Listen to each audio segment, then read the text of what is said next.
कृष्ण माता जी, सादर प्रणाम। सादर प्रणाम पढ़ रहे हैं।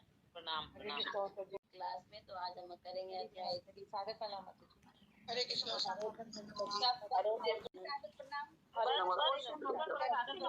कर्मयोग भगवान कृष्ण अर्जुन को बहुत सुंदर संदेश दे रहे हैं और अर्जुन के माध्यम से हम सबको दे रहे हैं। तो पहला हमने अध्याय किया युद्ध स्थल में सैन्य निरीक्षण, जहाँ पर हमें बताया गया दुर्योधन के मनोभाव कैसे हैं। अर्जुन फिर दुर्योधन ने बात की अपने गुरु द्रोणाचार्य से, उसके बाद में शंख बजाए भीष्म पितामह ने, उसके बाद भगवान कृष्ण के पक्ष में जब पांडवों ने सबने अपने अपने शंख बजाए और कोलाहल छा गया था और भगवान के शंख से वो दिव्य ध्वनि प्रतीत हो रही थी, लेकिन जो द्वंद्वी पक्ष थे, विपरीत पक्ष थे, उन सबके कानों में, हृदय में वो बात गूंज रही थी। ठीक है, तो इसके साथ साथ फिर भगवान ने अर्जुन ने कहा मुझे लेकर चलो दोनों सेनाओं के मध्य में, देखो मुझे किससे युद्ध लड़ना है, हम भी देखिए हमें कैसी माया देवी है, किससे प्रहार करना है। उस हिसाब से हमें अपने आप को शक्तिशाली, बलशाली, स्पिरिचुअल जो बल है हमें उसी प्रकार से उतने ज्यादा हमें। गुरु महाराज हमारे कहते हैं कि मैराथन आप 1 महीना करते हो, लेकिन माया हम पे अटैक पूरे 12 महीने करती है। तो इस प्रकार से हमें 12 के 12 महीना माया से बचने का प्रयास करना चाहिए। जैसे भगवान लेकर गए, अर्जुन ने सबको देखा, अर्जुन मोहग्रस्त हो गया, संशयग्रस्त हो गया, कंपन करने लग गया, रुदन करने लग गया, उसके हाथों से गांडीव धनुष नीचे रख दिया, रथ पर बैठ गया, मैं युद्ध नहीं करूंगा। फिर भगवान से पूछा, फिर कहा, फिर बोला युद्ध नहीं करूंगा, लेकिन फिर मन में क्या था, पेशो पक्ष में फंसा हुआ था, युद्ध तो नहीं करूंगा, लेकिन फिर कहते हैं मैं क्या करूं, आप मुझे बताइए, मुझे समझ में नहीं आ रहा, युद्ध करना मेरे लिए सही है, युद्ध नहीं करना। हम शादी माम स्वाम प्रपन्नम, आप बताइए। भगवान ने फिर गुरु का, भगवान हंसने लगे कि अब तक तो मैं तुम्हारा मित्र था, भाई था, अब तुमने मुझे अपना गुरु बनाया है, तो ठीक है, गुरु का कर्तव्य है निर्देशन देना, तो उनको आगे उनको मार्गदर्शन करना। तो भगवान ने शुरू कर दिया अर्जुन को ज्ञान देना, आत्मा और शरीर के बारे में बहुत सुंदर ज्ञान दिया, जिसमें आत्मा को बताया शाश्वत है, शरीर अशाश्वत है। इस प्रकार से आत्मा के बहुत सारे गुण भी बताते हुए भगवान ने फिर बताया कि हमें क्या करना है, बुद्धि योग के द्वारा कार्य करना है। दूसरे अध्याय में कर्म करना बताया, कर्म योग, ज्ञान योग और साथ में भक्ति योग। तो हमारे भगवत गीता के 18 अध्याय में यही है। फर्स्ट 1 to 6 चैप्टर जो है वो कर्म योग पर आधारित है, फिर 7 to 12 जो है वो भक्ति योग है, बुद्धि योग, और लास्ट के जो 13 to 18 है वो हमारे ज्ञान योग के अध्याय है। तो इसलिए इस अध्याय का नाम है गीता का सार भी बोला गया है। तो तीनों चीजें अर्जुन को बता दी गई, शॉर्ट में बता दिया गया था, डिटेल में शुरू कर रहे हैं हम तीसरा अध्याय कर्म योग। तो इस अध्याय में भगवान श्री कृष्ण अर्जुन को दूसरे अध्याय में बताया कि हमें बुद्धि योग करना है और नहीं तो हम कर्म के बंधन में बन जाएंगे। तो भ्रमित हो जाता है अर्जुन, स्टार्टिंग के फर्स्ट क्वेश्चन में भ्रमित हो गया कि आप तो मुझे कह रहे हो कि बुद्धि योग श्रेष्ठ है, लेकिन आप मुझे कर्म में फंसा रहे हो, ऐसा कैसे है, आपकी जो बातें हैं वो मिक्स मैच हो गई हैं, आप मेरा मार्गदर्शन कीजिए। तो भगवान की तो वाक चतुरता इतनी निपुण है भगवान हर चीज में। अर्जुन नहीं समझ पाया, हालांकि अर्जुन समझ गया था, लेकिन अर्जुन के माध्यम से हम सब के लिए, कलयुग में हम सब भी ऐसे भ्रमित हो जाएंगे। तो अर्जुन ने हम सब की तरफ से क्वेश्चन किया, अर्जुन हमारे क्या है, लीडर है। अर्जुन बता रहे हैं, अर्जुन की तरह हम भी भ्रमित हो जाते, तो अर्जुन हमें बता रहे हैं जब हम भ्रमित हो जाते हैं, हमें भगवान श्री कृष्ण की शरण ग्रहण करके भगवान से हमें जानना चाहिए, भगवान हमारा फिर मार्गदर्शन भी करते हैं। किस प्रकार से क्या, इस प्रकार से अर्जुन ने कहा कि मैं आपकी पूर्ण शरणागति ग्रहण करता हूँ। तो पूर्ण शरणागति भगवान की ग्रहण करेंगे, हम पर भी कृपा होगी। तो इस कर्म योग में भगवान अर्जुन को बताएंगे कि कर्म करना बहुत जरूरी है। कर्म क्यों करना जरूरी है, आत्मा का स्वभाव है कर्म करना, वो बताएंगे। फिर कर्म करना है तो हमें कैसे कैसे कर्म है, कर्म कांड के बारे में, कि भौतिक संसार में किस प्रकार आदान प्रदान कर्मों का करके हम लेना देना किस प्रकार देवताओं के साथ करते हैं, लेकिन देवताओं से अच्छा है कि हम भगवान से करें। तो पहले तो बताएंगे कर्म करना जरूरी है, कर्म करना है तो कैसे कैसे कर्म करना जरूरी है, कर्म क्या होता है। तो ये जो तीसरे अध्याय में तो भौतिक कर्म, देखिए कुछ भी नहीं करने से अच्छा है, कुछ लोग होते हैं अपने ड्यूटीज को भी पूरा नहीं करना चाहते, तो यहाँ भगवान कहेंगे नहीं, तुम्हें कर्म करना जरूरी है। फिर कुछ लोग कर्म ऊपर, तो थोड़ा सा ऊपर आगे बढ़ते हैं लोग, वो कर्म करते हैं लेकिन अपनी इंद्रियों को तृप्त करने के लिए। फिर और ज्यादा जो सुपीरियर हो जाते हैं वो कर्म करते हैं भगवान श्री कृष्ण के लिए। तो तीसरे अध्याय में भगवान बताएंगे कि हमें संन्यास क्या होता है, मतलब त्याग, संन्यास और कर्म करना क्यों जरूरी है। कौन कर्म करके भी कर्म में नहीं फंसता वो बताएंगे।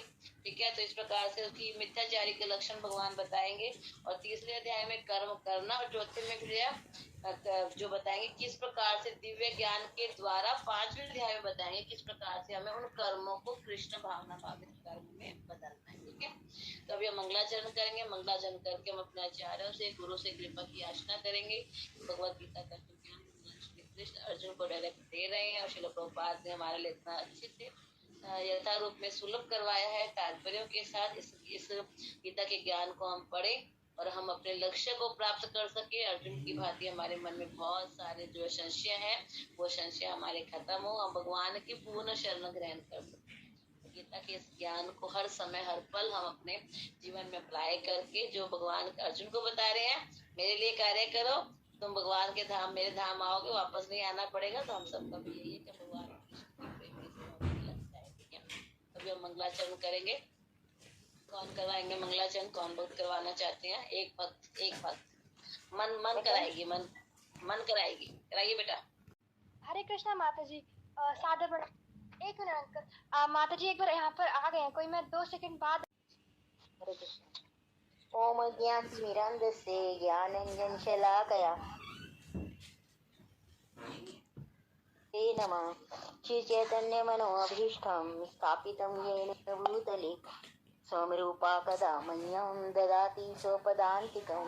वन्देऽहं श्रीगुरु श्रीयुतपदकमलं श्रीगुरून् वैष्णवांश्च श्रीरूपं सागरजातं सगणरघुनाथान्वितं तं सजीवं सावधूतं सावधूतं परिजनसहितं कृष्णचैतन्यदेवं श्रीराधा कृष्णपादान् सहगण ललिता श्री विशाखान्विताश्च हे कृष्ण करुणा सिंधु दीनबंधु जगत्पते गोपेश गोपिका कांत राधा कांत नमस्ते। तप्त कांचन गौरांगी राधे वृंदावनेश्वरी वृषभानुसुते देवी प्रणमामि हरिप्रिये। वाञ्छाकल्पतरुभ्यश्च कृपा सिन्धुभ्यैव च पतितानां पावनेभ्यो वैष्णवेभ्यो नमो नमः। जय श्री कृष्ण चैतन्य प्रभु नित्यानंद श्री अद्वैत गदाधर शिवसादि गौर भक्तवृंद। हरे कृष्णा कृष्णा कृष्णा हरे हरे, हरे राम राम राम हरे हरे। नमो विष्णुपदाय कृष्णपृष्ठाय भूतले श्रीमते भक्ति वेदांत स्वामिने नामिने।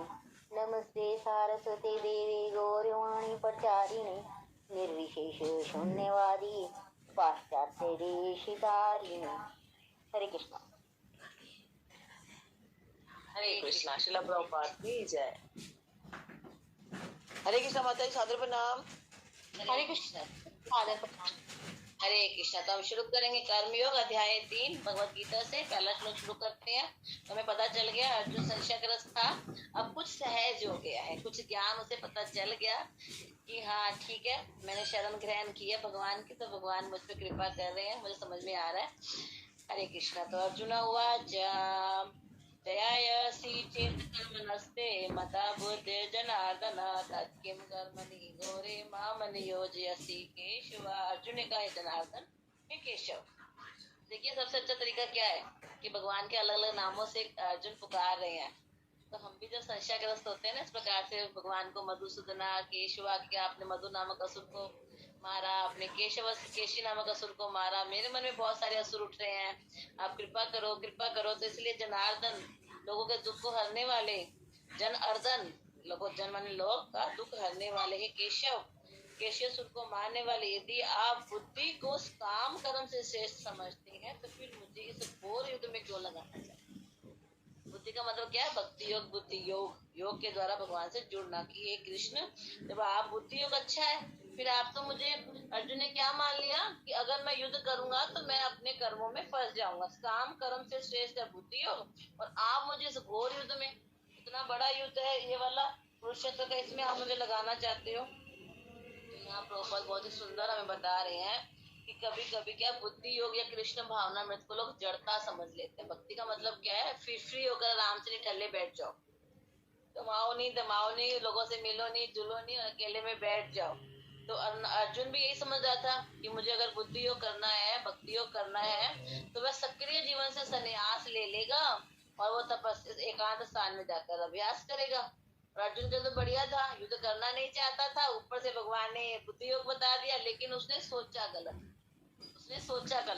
तो ऐसे ही कभी कभी हमें कुछ शास्त्र बताते हैं, गुरु बताते हैं, हम गलत मतलब ले लेते हैं, तो हमें बहुत ही विनम्रता के साथ दोबारा पूछना चाहिए। तो अर्जुन ने क्या सोचा कि बुद्धि योग श्रेष्ठ है, तो बुद्धि योग का मतलब है कि संन्यास लेकर एकांत स्थान में चले जाओ, तपस्या का अभ्यास करो, तो अच्छा है, मुझे तो काम भी नहीं करना पड़ेगा, मैं चाहता भी नहीं काम करना, मुझे तो करना नहीं चाहता, है ना।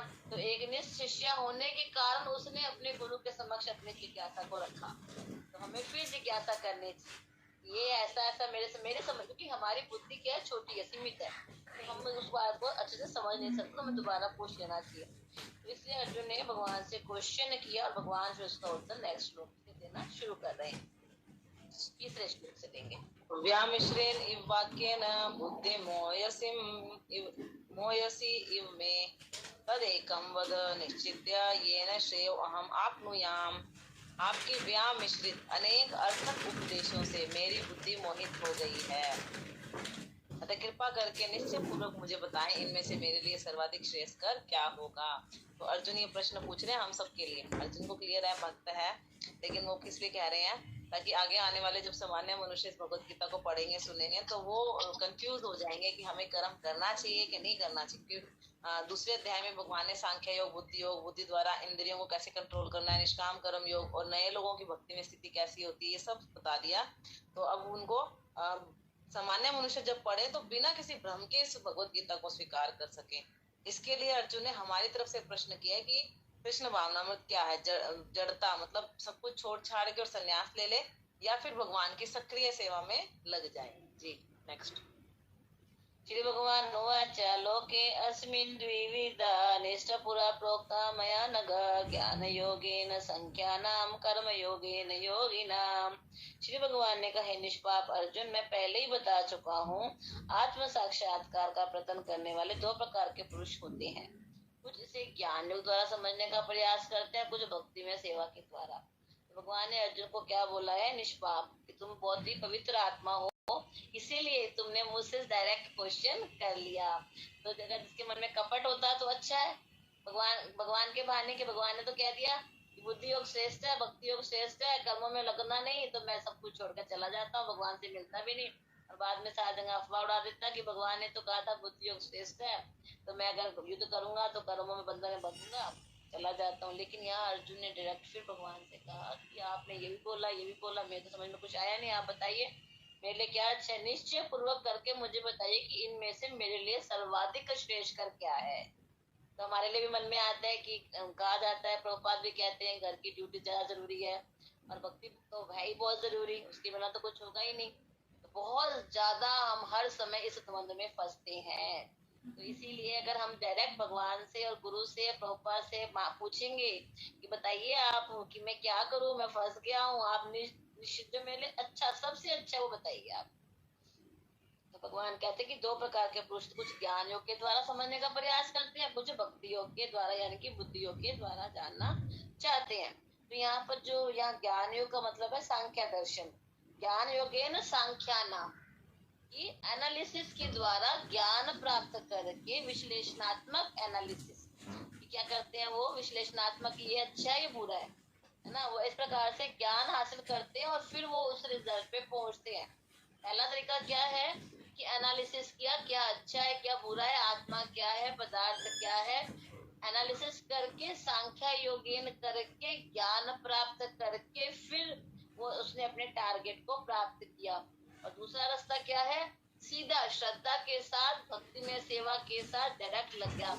यार भगवान ने कहा है कि मैं भगवान हूँ तो मेरी सेवा करो, मनमना भाव मत भक्त करो, और या फिर क्या करो कि मनमना भाव मत भक्त करो, भोक्ता मृतक मैं ही हूँ, इस प्रकार भगवान के हम शरण ग्रहण कर ले, है ना। तो दो तरीके बता दिए। एक तरीका तो इजी है, जैसे हम लोग क्या थे मोस्टली, मुझे लगता है श्रद्धावान, कि हाँ शास्त्रों में पढ़ा, माता पिता ने सिखाया कि भगवान है, सुप्रीम अथॉरिटी है, हमें शरण लेनी चाहिए, तो भक्ति में सेवा करें और अपने कृष्ण प्रेम, अपना शुद्धिकरण कर कृष्ण प्रेम को प्राप्त करें, ये सेकंड। और पहला क्या है, कुछ लोग होते हैं बुद्धिमान होते हैं, पढ़े लिखे होते हैं, बोले हम ऐसे कैसे मान लें कृष्ण भगवान है, पहले हम करके देखेंगे, है ना। जब हमें खुद को महसूस होगा कि हाँ यहाँ शांति मिलती है, कृपा मिलती है, तब हम आपके तरह आपके रास्ते पे चलेंगे। तो हो गए। यहाँ प्रभुपाद जी बता रहे हैं कि बुद्धि योग जो है पूर्णतः कृष्ण पर आश्रित है। भक्ति योग इस प्रकार से क्या है, हम अपनी इंद्रियों को वश में कर सकते हैं। कभी हमने भगवान के लिए भोग बनाया, कभी हमने डीडी वर्शिप करी, कभी हमने रीडिंग करी, कभी हमने हियरिंग की, कभी हमने नाम जपा किया, कभी अब गीता में रथन आ गया, फिर हमारी रथ यात्रा आ जाएगी, फिर हमारी नित्यानंद त्रयोदशी, फिर हमारा गौर पूर्णिमा, फिर हमारा टेम्पल ओपनिंग। तो बहुत सारे इस प्रकार हम अपने आप को सेवा में लगा सकते हैं। तो एक प्रत्यक्ष विधि हो गई भगवान की सेवा वाली, भक्ति योग बुद्धि योग वाली, दूसरी अप्रत्यक्ष विधि है। तो यहाँ प्रभुपाद कह रहे हैं कि प्रत्यक्ष विधि में प्रत्येक वस्तु से हम भगवान को रिलेट करके देखते हैं, संबंध जोड़ते हैं, श्रेष्ठ है। यह श्रेष्ठ है क्योंकि संख्या आत्मक एनालिसिस करेंगे, है ना, ज्ञान के द्वारा, तो फिर हम उसमें मुश्किल होती है क्योंकि उसमें हमारी इंद्रियां विमल नहीं होती, क्योंकि इंद्रियां भगवान की सेवा में स्टार्टिंग से नहीं लगती, तो कई बार हम उसमें गच्चा खा जाते हैं, भटक जाते हैं, हमें समझ में नहीं आता। लेकिन जब हम भगवान की सेवा करते हैं तो हमें ज्ञान भी नहीं होता, लेकिन सेवा करते करते भगवान डायरेक्ट हमारे हृदय में ज्ञान उत्पन्न करते हैं गुरु के माध्यम से। तो हम फिर कृष्ण भावना में स्वयं में शुद्ध करने वाली प्रक्रिया है। भक्ति की प्रत्यक्ष विधि सरल भी है और दिव्य भी है। इसीलिए हमें अर्जुन को भगवान कह रहे हैं कि तू एनालिसिस करेगा, जानेगा, भटक जाएगा, फंस जाएगा, अब तू क्या कर, भक्ति में सेवा के द्वारा जैसा मैं कह रहा हूँ वैसा करेगा तो तू अपने लक्ष्य को प्राप्त कर लेगा। नेक्स्ट श्लोक। इस श्लोक में जैसे अर्थ में एक लाइन है, दर्शन विहीन धर्म मात्र भावुकता, कभी कभी धर्मांधता है, धर्म विहीन दर्शन मानसिक ऊहापोह है। तो इसका मतलब ये होता है कि हमें फिलोसफी भी क्लियर होनी चाहिए, और इसमें ये बताया गया है कि दर्शन विहीन, दर्शन का मतलब होता है फिलोसफी, है ना। अगर हमारे पास फिलोसफी नहीं है, हाँ, तो हमारी भावुकता हो जाती है। जैसे कि हमें पता नहीं हमारी फिलोसफी क्या है, भक्ति करनी है, भक्ति करनी है, भक्ति करनी है। लोग होते हैं वो ऐसे होते हैं, हाँ, कि मैं तो गोपी भाव में हूँ जी, मैं अब ये कर लूंगा, मैं कर लूंगा। हमारी फिलोसफी क्या, रिमेम्बर ऑलवेज कृष्णा। प्रभुपाद ने भी दिया, चैतन्य महाप्रभु ने दिया, remember always Krishna, never forget Krishna. तो अगर हमारे पास फिलोसफी है तो हमारी भक्ति अच्छे से होगी। और कई लोग क्या करते हैं, इसके आगे प्रभुपाद लिख रहे हैं धर्म विहीन, और केवल फिलोसफी है, उसमें हम कोई भी एक्शन नहीं ले रहे, कोई सेवा नहीं कर रहे, सब बेकार है। दोनों चीजें जरूरी है, बैलेंस बना के फिर हमें आगे फिलोसफी के साथ भक्ति करना श्रेष्ठ। तो कहते हैं भाव के साथ भावना जरूरी है, भाव के साथ एक्टिविटी जरूरी है, एक्शन लेना बहुत जरूरी है। भाव तो है हमें कि भक्ति करनी है, भक्ति करनी है, भक्ति करनी है। अब खड़े होकर अगर हम भक्ति नहीं करेंगे, सेवा नहीं करेंगे, हरिनाम करना है, हरिनाम करना अच्छा है, बुक डिस्ट्रीब्यूशन करना अच्छा है, गीता जी पढ़नी अच्छी है, ये तो हमारे भाव हो गए। अब उठ के अगर हम क्या करेंगे, बुक डिस्ट्रीब्यूशन करने जाएंगे, हरिनाम करने जाएंगे, कृष्ण को भोग लगाएंगे, तब वो हमारे अच्छा सा वो कार्य संपन्न होगा। जी। न कर्मणाम अनारंभात नैष्कर्म्यम पुरुषो अश्नुते न च संन्यासनात् एव सिद्धिं समुदीगच्छति। ना तो कर्म से विमुख होकर कोई कर्म फल से छुटकारा पा सकता है, न केवल संन्यास से सिद्धि प्राप्त की जा सकती है। तो भगवान यहाँ कह रहे हैं कि अर्जुन युद्ध नहीं करके कर्म फल से बच नहीं सकता, और केवल संन्यास ले ले उससे भी उसको जीवन की सिद्धि प्राप्त नहीं होती। भक्ति सिद्धांत महाराज एक एग्जाम्पल बता रहे थे कि एक बार एक शिष्य कहता है कि हरदास ठाकुर 192 माला करते हैं, मैं भी कर लेता हूँ। चला गया सारा आश्रम सब छोड़कर, और थोड़े दिनों बाद वो वहां से भी गायब हो गया। तो बोले क्यों? क्योंकि उसने भक्तों का संग नहीं किया, प्रैक्टिकली उसने अपने मन को भगवान की सेवाओं में इंगेज करके अभ्यास नहीं किया, और अकेला चला गया और वहां से उसका मन उचाट हो गया और उससे भक्ति छूट गई।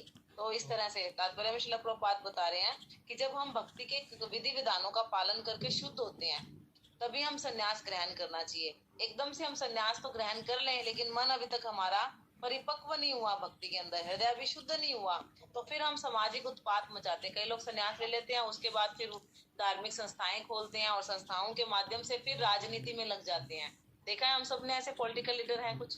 तो इस तरह से ये चीजें क्या है, वो बिना परिपक्व हुए संन्यास लेने के रिजल्ट में समाज में उत्पात मचाने के जैसे हैं।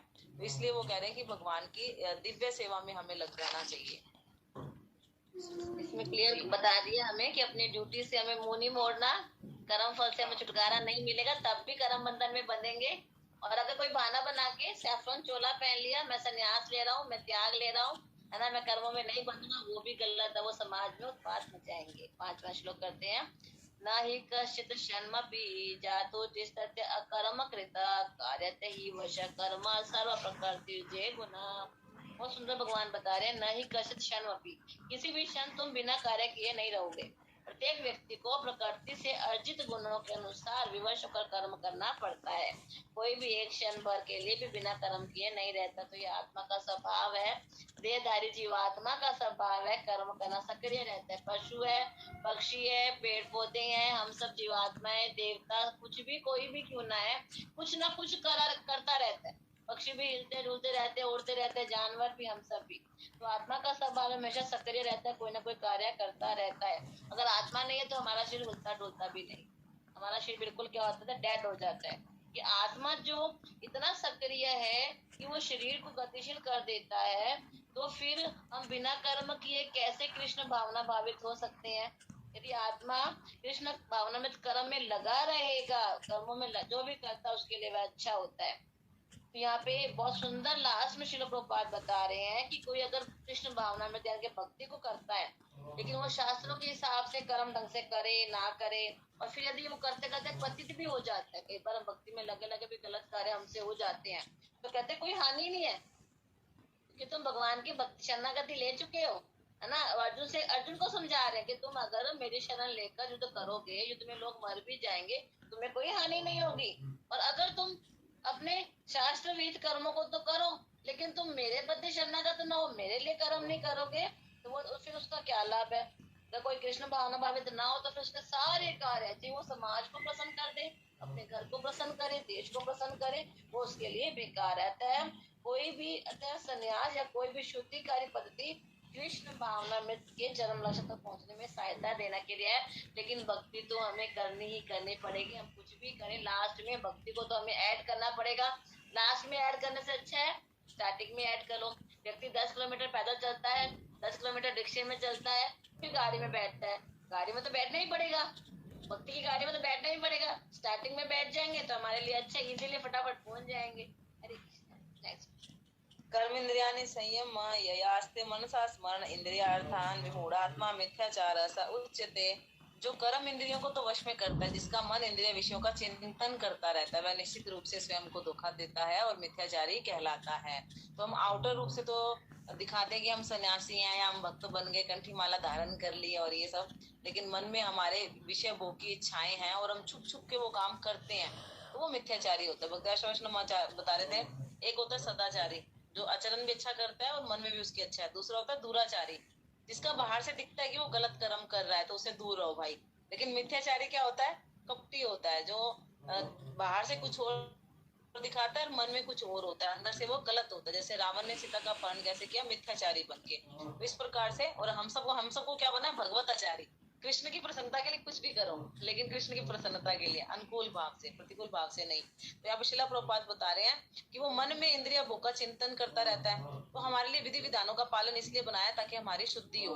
और हम जो योगी होता है, अगर वो बाहर से दिखा रहा है कि मैंने संन्यास ले लिया, लेकिन वो इंद्रिय तृप्ति के विषय में लगा रहता है और अंदर से पता नहीं लगता उसका, तो वो उसका जो सारा ज्ञान है वो वेस्ट जाएगा, उसका चित्त अशुद्ध है। और वो अशुद्ध मन और हृदय से जो भी कुछ किसी को प्रीच करेगा, उस पर कोई भी प्रभाव नहीं पड़ेगा। तो जब तक हृदय शुद्ध नहीं है और अशुद्ध हृदय से फिर हम कुछ भी कहते हैं, तो उसका असर भी नहीं होता। इसलिए बता रहे, उसका ज्ञान, उसके कर्म सारे वेस्ट जाएंगे। क्यों? क्योंकि वो चिंतन उसका कर रहा है और इंटरनल उसकी एक्टिविटीज भी गलत है। यह तो इंद्रियाणि मनसा नियमे आरभते अर्जुना कर्म इंद्रिय कर्म योगम असक्ता सविशिष्यते। और एक तरफ तो बता दिया मिथ्याचारी, बाहर से धोती कुर्ता पहन रखा है, कार्य गलत और विचरण गलत, है ना, मन भटक रहा है। दूसरा कौन है, निष्ठावान व्यक्ति है, लेकिन मन के द्वारा कर्म इंद्रियों को वश में करने का प्रयास भी कर रहा है और साथ में बिना किसी आसक्ति के कृष्ण भावना में प्रारंभ करता है, कर्म योग करता है। और यह अति उत्कृष्ट है, ये अपने इंद्रियों को भी कंट्रोल करने की कोशिश कर रहा है और साथ साथ में कर्म योग, कर्म के द्वारा भगवान से जुड़ने का प्रयास भी कर रहा है, वह अति उत्कृष्ट है। तो यहाँ प्रभुपाद क्लियर बता रहे हैं कि लंपट जीवन जो होता है, कई लोग क्या करते हैं, वेशभूषा सैफरन पहन लेते हैं कि हम लोग साधु बन गए हैं और उसको स्त्री भी चाहिए, धन भी चाहिए, पोस्ट पोजीशन भी चाहिए, वो गलत है। उससे अच्छा वह व्यक्ति हमारा अच्छा क्या है हमारे लिए, कि हमारा स्वार्थ गति, तो हमारी सबसे बड़ा स्वार्थ हमें क्या बनना है, कि हमें संसिद्धि हरितोष, हरि को तुष्ट करना है। तो हमें जैसे माता ने बताया कि हमें देखना है कि मेरे कार्य से ये कार्य मैं अपने लिए कर रहा हूँ या भगवान के लिए कर रहा हूँ, क्या मेरे इस कार्य से भगवान प्रसन्न होंगे, ये हमें हर समय नोट करते रहना चाहिए। जो मैं कार्य कर रहा हूँ कैसे कृष्ण प्रसन्न होंगे, मेरी एक्टिविटी कृष्ण के लिए है या अपने लिए है। तो प्रभुपाद लिख रहे हैं क्लियर, एक गृहस्थ भी कृष्ण भावनामृत में रेगुलर रूप से सेवा करके अपने लक्ष्य तक प्राप्त कर सकता है। निष्ठावान व्यक्ति इस विधि का पालन करता है और उस दोस्त से अच्छा है तो जनता को ठगने के लिए क्या करता है, दिखावटी आध्यात्मिकता का जामा पहन लेता है। और जीविका चलाते चलाते अगर जीविका चलाने के लिए कोई ध्यान करता है वो प्रवंचक गलत है। यानी कि कोई कहता है मुझे भागवतम का मैं स्पीकर हूँ, उसे भागवतम कराओ और धन से अपनी इंद्र तृप्ति कर रहा, वो गलत है। इससे अच्छा सड़क पर झाड़ू लगाने वाला व्यक्ति है, क्योंकि झाड़ू लगाते लगाते कम से कम वो हरि का नाम तो ले रहे हैं, निष्ठावान तो है, वो दिखा तो रहा है देखो मेरी कितनी छोटी, मैं कितना छोटा हूँ, छोटा मैं कार्य कर रहा हूँ, वो अच्छा है। लेकिन वो दिखा रहा है मैं बड़ा संत हूँ, महात्मा हूँ, लेकिन उसके मन में बहुत सारे इंद्र तृप्ति की इच्छाएं हैं, वो गलत। ठीक है, नेक्स्ट। नीतम कुरु कर्म त्वं कर्म ज्यायो ही अकर्मणा शरीर यात्रा पे चाहते न प्रसिद्ध ये अकर्मणा। अपना नियत कर्म करो, क्योंकि कर्म ना करने की अपेक्षा कर्म करना श्रेष्ठ है। कर्म के बिना तो शरीर निर्वाह भी नहीं हो सकता। तो यहाँ पर भगवान अर्जुन के माध्यम से हम सबको कह रहे हैं कि हमारी जो प्रिस्क्राइब ड्यूटीज है वो हमको करनी है।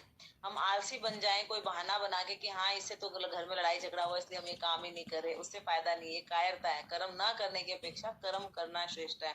बिना कर्म किए हमारा शरीर निर्वाह भी नहीं हो सकता। तो इसलिए बता रहे हैं कि अर्जुन क्षत्रिय है और उसका निर्दिष्ट धर्म क्या है कि वो युद्ध करे, और ऐसे कार्यों को करके हमारा जो हृदय ना वो विमल होता चला जाता है। जो धर्म अर्थ काम मोक्ष है वो किस लिए, कि लास्ट तक हम मोक्ष की इच्छा करके आगे बढ़े। तो भौतिक इच्छाओं की शुद्धि हम कर्म करके ही पा सकते हैं। कर्म का मन माने ढंग से त्याग करना ठीक नहीं है। तो तथा कथित मतलब जो होते नहीं है लेकिन दिखाते कि हम योगी हैं, वो सारा काम छोड़कर अन्यों पर जीवित रहने का प्रयास ना करें। आजकल बहुत ज्यादा हम सबके अंदर आलस आता जा रहा है और हम दूसरों से आशा करते हैं कि हाँ वो हमारे सारे काम कर दे, तो यह सही नहीं है। हमें अपने निर्दिष्ट धार्मिक कर्तव्यों का पालन भगवान का स्मरण करते हुए करते रहना चाहिए। हमें अपनी सारी ड्यूटीज ऐसे ही करनी है, सारे कर्म स्वयं करने चाहिए भगवान का नाम लेते हुए। 9वां श्लोक करते हैं, यज्ञार्थ कर्म पुण्यवन्यत्र लोको अयम कर्म बंधन तदर्थ कर्म कौन्तेय मुक्त संग समाचर। श्री विष्णु के लिए यज्ञ रूप में कर्म करना चाहिए, अन्यथा कर्म के द्वारा इस भौतिक संसार में बंधन उत्पन्न होता है। अतः कुंती पुत्र उनकी प्रसन्नता के लिए अपने नियत कर्म करो, इस तरह तुम बंधन से मुक्त हो जाओगे। तो भगवान बहुत सुंदर यहाँ भगवान बता रहे हैं विष्णु के लिए यज्ञ रूप में कर्म करना है। यज्ञ का मतलब ही क्या होता है, कर्म करना किसके लिए, कृष्ण की प्रसन्नता के लिए। भगवान का नाम यज्ञ भी है, यानी कि हर कार्य कृष्ण को अर्पित करना है, कृष्ण की प्रसन्नता के लिए कर्म करना है हमें सारे। पहला तो ये हो गया। और इससे क्या हमें फायदा क्या मिलेगा, आजकल तो गिव एंड टेक वाला है ना, कि मैं ये करूंगा तो मुझे क्या फायदा होगा। फायदा ये होगा कि हम कर्मों के बंधन में नहीं बंधेंगे। तो कहते हैं कुंती पुत्र अपनी उनकी प्रसन्नता के लिए नियत कर्म करो, यानी कृष्ण की प्रसन्नता के लिए कर्म करो।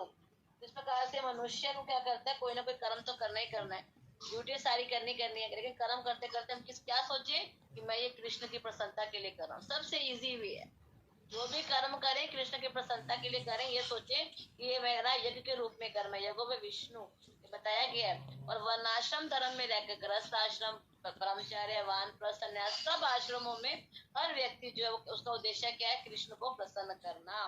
तो ऐसा जो करेगा वो कर्मों के बंधन में नहीं बंधेगा। तो भगवत भक्त के तो व्यक्ति क्या करता है, गुरु के निर्देशन में जब कार्य करता है तो एक तरह से भगवान कृष्ण के लिए वह सारे कार्य करता है, गुरु उसको भगवान की सेवा में लगाता है।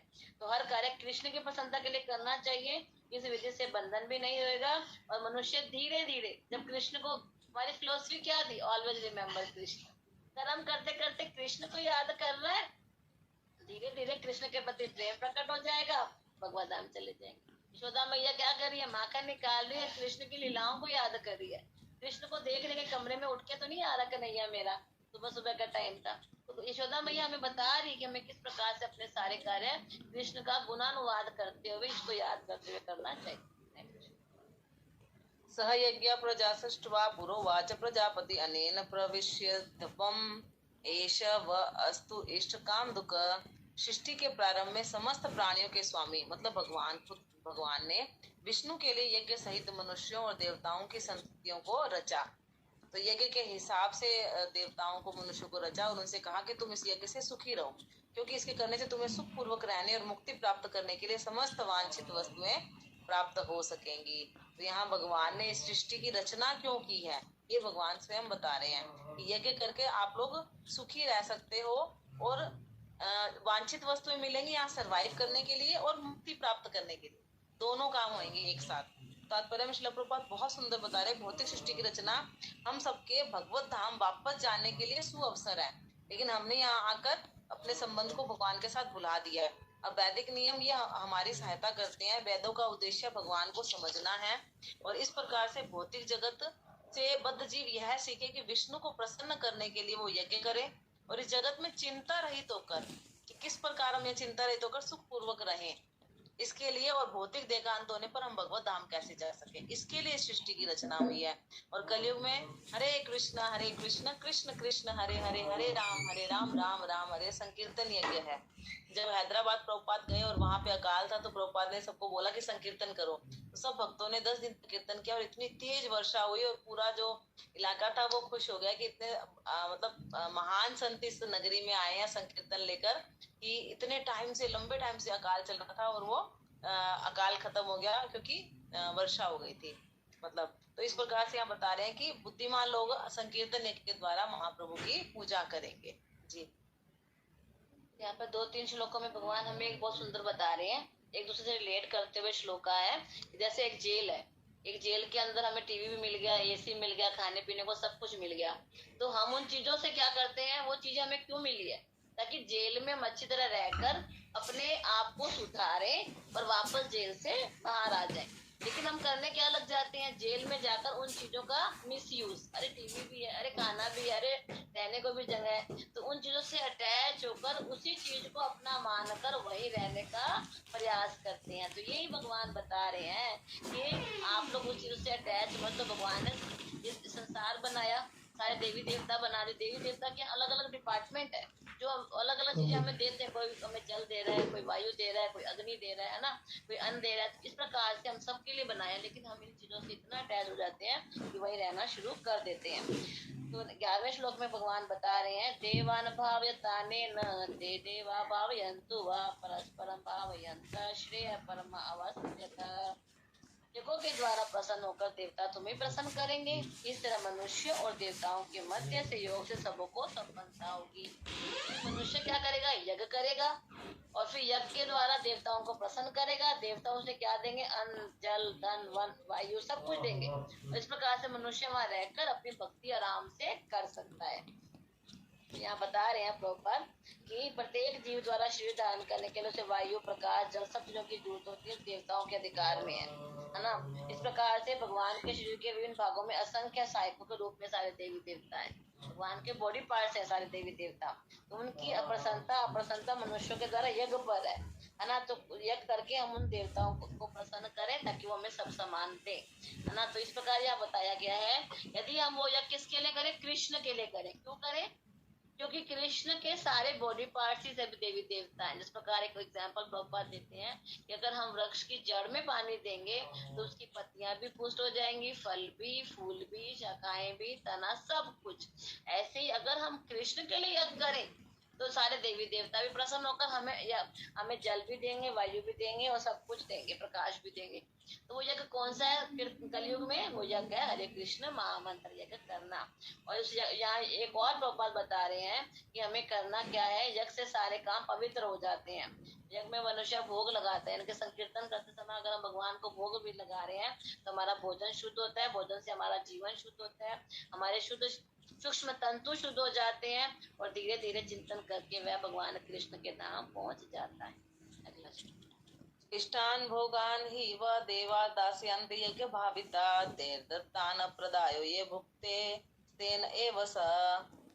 जीवन की विभिन्न आवश्यकताओं की पूर्ति करने वाले विभिन्न देवता यज्ञ संपन्न होने पर प्रसन्न होंगे और प्रसन्न होकर तुम्हारी सारी आवश्यकताओं की पूर्ति करेंगे। पिछले श्लोक में भगवान ने बताया सहयोग की बात की कि हमें आपस में सहयोग करना चाहिए, और यहाँ कह रहे हैं इस प्रकार से अगर सिस्टम सही चलेगा तो फिर सारी आवश्यकताओं की पूर्ति होगी। किंतु जो इन उपहारों को देवताओं को अर्पित किए बिना भोगता है वह निश्चित रूप से चोर है।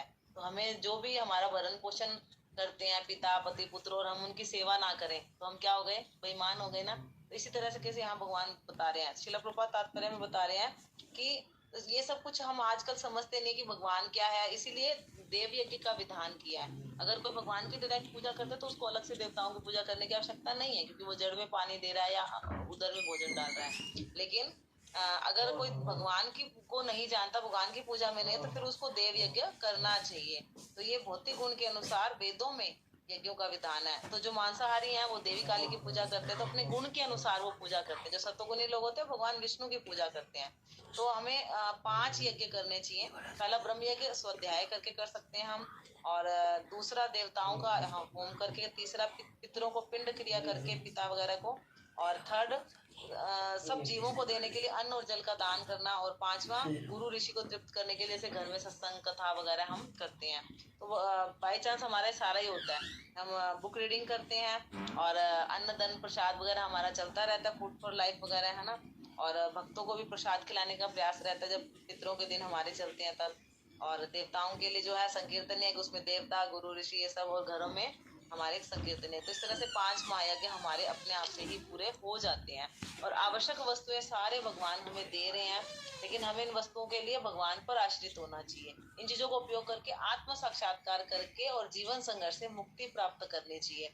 अगर हम इंद्रिय तृप्ति के लिए इनको भोग करते जाएं, हम सिर्फ लेना जाने और बदले में जो हमारा कर्तव्य है औरों के प्रति वो हम ना पूरा करें, तो फिर हम चोर कहलाएंगे। और सबसे इजी तरीका है क्या, जो हमें श्रील प्रभुपाद ने बताया, हम जो भी करें उसमें थोड़ा सा कृष्ण प्रसाद, थोड़ा कीर्तन, भगवान का दर्शन और बुक डिस्ट्रीब्यूशन। तो ये चारों जो हमारा हरिनाम होता है उसमें सारे उद्देश्य हमारे पूरे हो जाते हैं। यज्ञशिष्टानि संतो मुच्यते सर्व किल्बिषे भुजते ते त्वगम पापा ये पच्य आत्मकारणात्। भगवान के भक्त सभी प्रकार के पापों से मुक्त हो जाते हैं, क्योंकि वे यज्ञ में अर्पित किए गए भोजन को ही खाते हैं। अन्य लोग जो अपने इंद्रिय सुख के लिए भोजन बनाते हैं वे निश्चित रूप से पाप खाते हैं। तो कई लोग हमसे पूछते हैं कि कहाँ लिखा है कि भगवान को भोग लगाना चाहिए, तो हम गीता जी के 3 अध्याय के 13वें श्लोक को हम उन्हें बता सकते हैं। क्लियर लिखा है भगवान ने कि जो भगवान के जो भक्त होते हैं, अगर भगवान को भोग लगा खाते हैं तो सभी पापों से मुक्त हो जाते हैं। अगर वे ऐसा नहीं करते और खाते हैं, खाना तो सब खाते ही हैं, भोग नहीं लगाएंगे तो वे पाप खाते। क्यों पाप खाते हैं? क्योंकि देखिए, जो कई लोग कहते हैं कि आप लोग कहते हो नॉनवेज नहीं खाना, लेकिन पेड़ पौधे भी लिविंग थिंग्स है, तो आप पेड़ पौधों को भी तो खाते हो। उनकी मतलब हम लोग सब कुछ तोड़ते हैं, उनकी फल वल लेके यूज करते हैं। और कई तो जड़ों वाले भी हमारे पास सब्जियां, वो जड़ें खत्म हो जाती है, यानी कि वो मर जाते हैं। तो इसीलिए क्योंकि भगवान ने हमारे लिए अन्न, दूध, फल, साग, सब्जी निर्धारित की है। भगवान ने सब कुछ निर्धारित किया, तो हमारा खाना पीना भी निर्धारित किया है हमारी बॉडी के हिसाब से कि आपने अन्न, फल, दूध, साग, सब्जी खानी है। लेकिन ये लिविंग थिंग्स है, इसीलिए इनको अगर तुम मुझे अर्पित करते हुए खाओगे तो तुम्हें पाप नहीं लगेगा, और अगर तुम डायरेक्ट खा लोगे तो तुम्हें पाप लगेगा। तो प्रॉपर भी यही कहते हैं, क्या यहाँ बता रहे हैं प्रभुपाद कि इंद्र तृप्ति के लोग भोजन बनाते हैं, वे न केवल चोर है। अब तो क्या करें, एक तो चोर क्यों हो गए, क्योंकि उनको एनवायरनमेंट इतना कुछ दे रहा है, लेकिन बदले में वो कुछ भी नहीं कर रहे, लेना जान रहे हैं। मान लो हमने पेन गेस्ट को क्या दिया, अपना मकान किराए पे दिया, बहुत सारे गैजेट्स भी दे दिए, इंस्ट्रूमेंट्स भी दे दिए, लेकिन वो अगर हमें पे नहीं करता तो हम गुस्सा करते हैं कि तुमने मुझसे इतना कुछ ले लिया और तुम मुझे किराया नहीं दे रहे, निकलो घर से बाहर निकलो।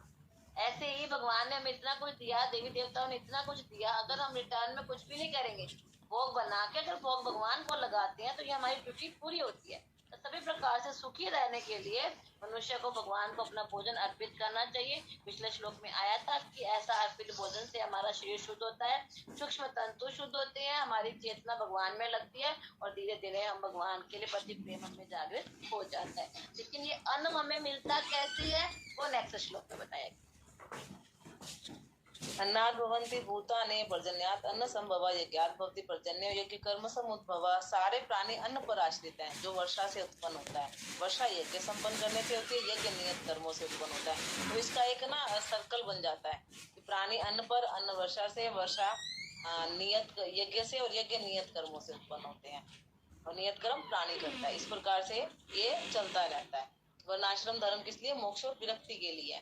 तो यहाँ पर बता रहे हैं कि ये जो देवता है भगवान द्वारा नियुक्त अधिकारी हैं, और भगवान के विराट स्वरूप में सारे देवता भगवान के अंगों में दिखाई देते हैं। जब हम भगवान की पूजा करते हैं तो सारे देवी देवताओं की पूजा अपने आप हो जाती है।